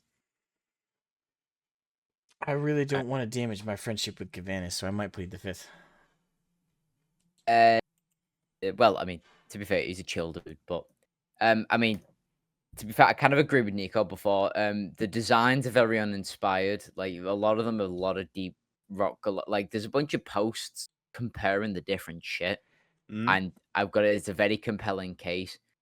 Obviously, the Leagues of Votan obviously came out after Deep Rock Galactic, especially when it was in its prime. It's kind of died off a little bit now, but It's either Deep Rock Yeah. or Starcraft, because honestly, there's lots of parallels between both. yeah. I mean, but yeah, I kind of like I never grew up with 40k when the squats were around. So I don't mind the Leagues of Otan as much, but for older fans who had experienced the squats and then saw the Leagues of Otan, they were either really happy because they think these are just the squats back, or they're absolutely pissed the fact that they could have just brought the squats back, but they just did. Oh, Leagues of Otan, ooh, like it's a brand new faction. Yeah, personally I don't mind them, but I can understand why people hate them. I don't hate them. I think. So my biggest issue with squats is the aesthetic. Admittedly, like the aesthetic is very off putting because I was familiar with squats. I never owned them, to be fair. Like I'm not part of the old guard, admittedly. But I am I've been researching the lore for years, and like I was familiar with a lot of the aesthetics of like the old Hammer stuff, like from like second edition on. I remember what the squats looked like in terms of their old artwork, their old description. Like, I'm sorry, but the leagues just don't look like squats at all. I'm sorry, they just don't. I've heard people make and really push the argument and get really aggressive when you say that. But I'm sorry, I don't care how aggressive or how like stalwart you say it. You can say it 1,000 times so you're red in the face. They don't look like squats. They don't. I'm sorry, I don't see it at all in their aesthetic. I see Terran troopers from Starcraft. I see Deep Rock Galactic in their aesthetic. I don't see even an inkling of the squats as we knew them in their aesthetic. I just don't, and it's for me. It's just this really irritating conversation, and I think I won't say anymore because as it is, I don't want to turn this into a huge fight. I just for those who like Leagues of Otan, feel free to like them, but just don't argue with people like me who say they don't look like squats used to, because they just don't. Sorry, like you're not gonna win that argument. It's hollow and empty when I hear people try and say that they do. Like there's no carryover. Ooh, fighting words. Yeah, they don't really. Says he doesn't want to fight, gives off big fucking fighting words.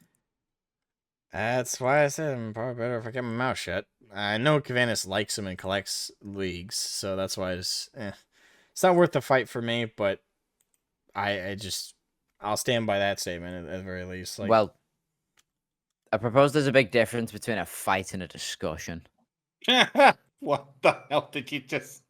well, I'm sure these are Nice. squats. Yeah, Like, these are what squats look like. I love them. Of the second pictures, like man's posted. I mean, yeah, Picture's hard as fuck. compare that to this.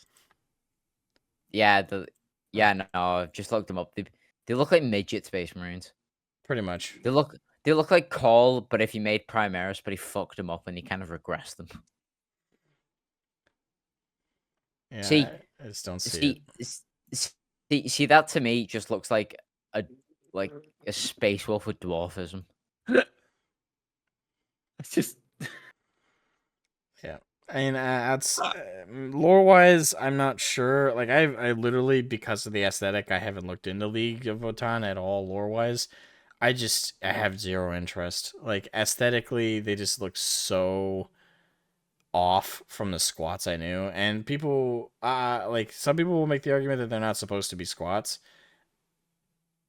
I'm sorry, but how did GW advertise Leagues of Votan again? How did they pitch them? How did they first show them off? I distinctly remember there was a lot of comparison with squats and squats being mentioned. So no, don't give me this crap of, oh, they're not even really trying to be squats. That's what they were advertised as being, essentially, from GW. It wasn't something the community like came up with and pulled out of our asses. It's what GW directly implied themselves. So yeah, I'm not a fan of Leagues of Votan for that reason. Like they just do not look like squats at all. So if you like them for how they are, that's fine. Just again, like on terms of the conversation of are they faithful to what squats used to be? Aesthetically, in no way, shape, or form. Okay, so I'm indifferent. Asmo, just doesn't think the squats whatsoever. You know, would you also agree that they're uninspired? Yeah. Yeah. Yeah. I won't rant. Yeah. Okay, so Nico. Yeah, I kind of feel like you could potentially salvage the League of Votan if you did. I mean, maybe you could try and kind of fuse the styles together, like make them look like the squats, but you can also like have a few that still look like the League of Votan. But honestly, I barely think about them at all because again, they are very new, so it's very like you gotta obviously give them time. Maybe they will act. Maybe they will actually become. Maybe they will one day look like the squats, and one day look, fit more into the setting. As Well, of now, I mean, maybe they will if GW actually fucking does something with them. yeah, Because as far as I know, I don't like. As far as I mean, people in the comments, feel free to correct me if I'm wrong, but I've not heard anything about them. I've only seen the model line. I've not heard any like stories. Like we've no. been discussing all episode. Mhm. I've not heard anything about them, and they've been out Yeah. for what, like a year? Yeah, I mean, I know a huge chunk of the community are like me when they saw the aesthetic and they were hoping for squats. Mm, Like the moment we saw them and saw the aesthetic, Mhm. if you liked the idea and like were familiar with the aesthetic and the lore of squats, then you were extremely let down and probably didn't bother looking into it at all.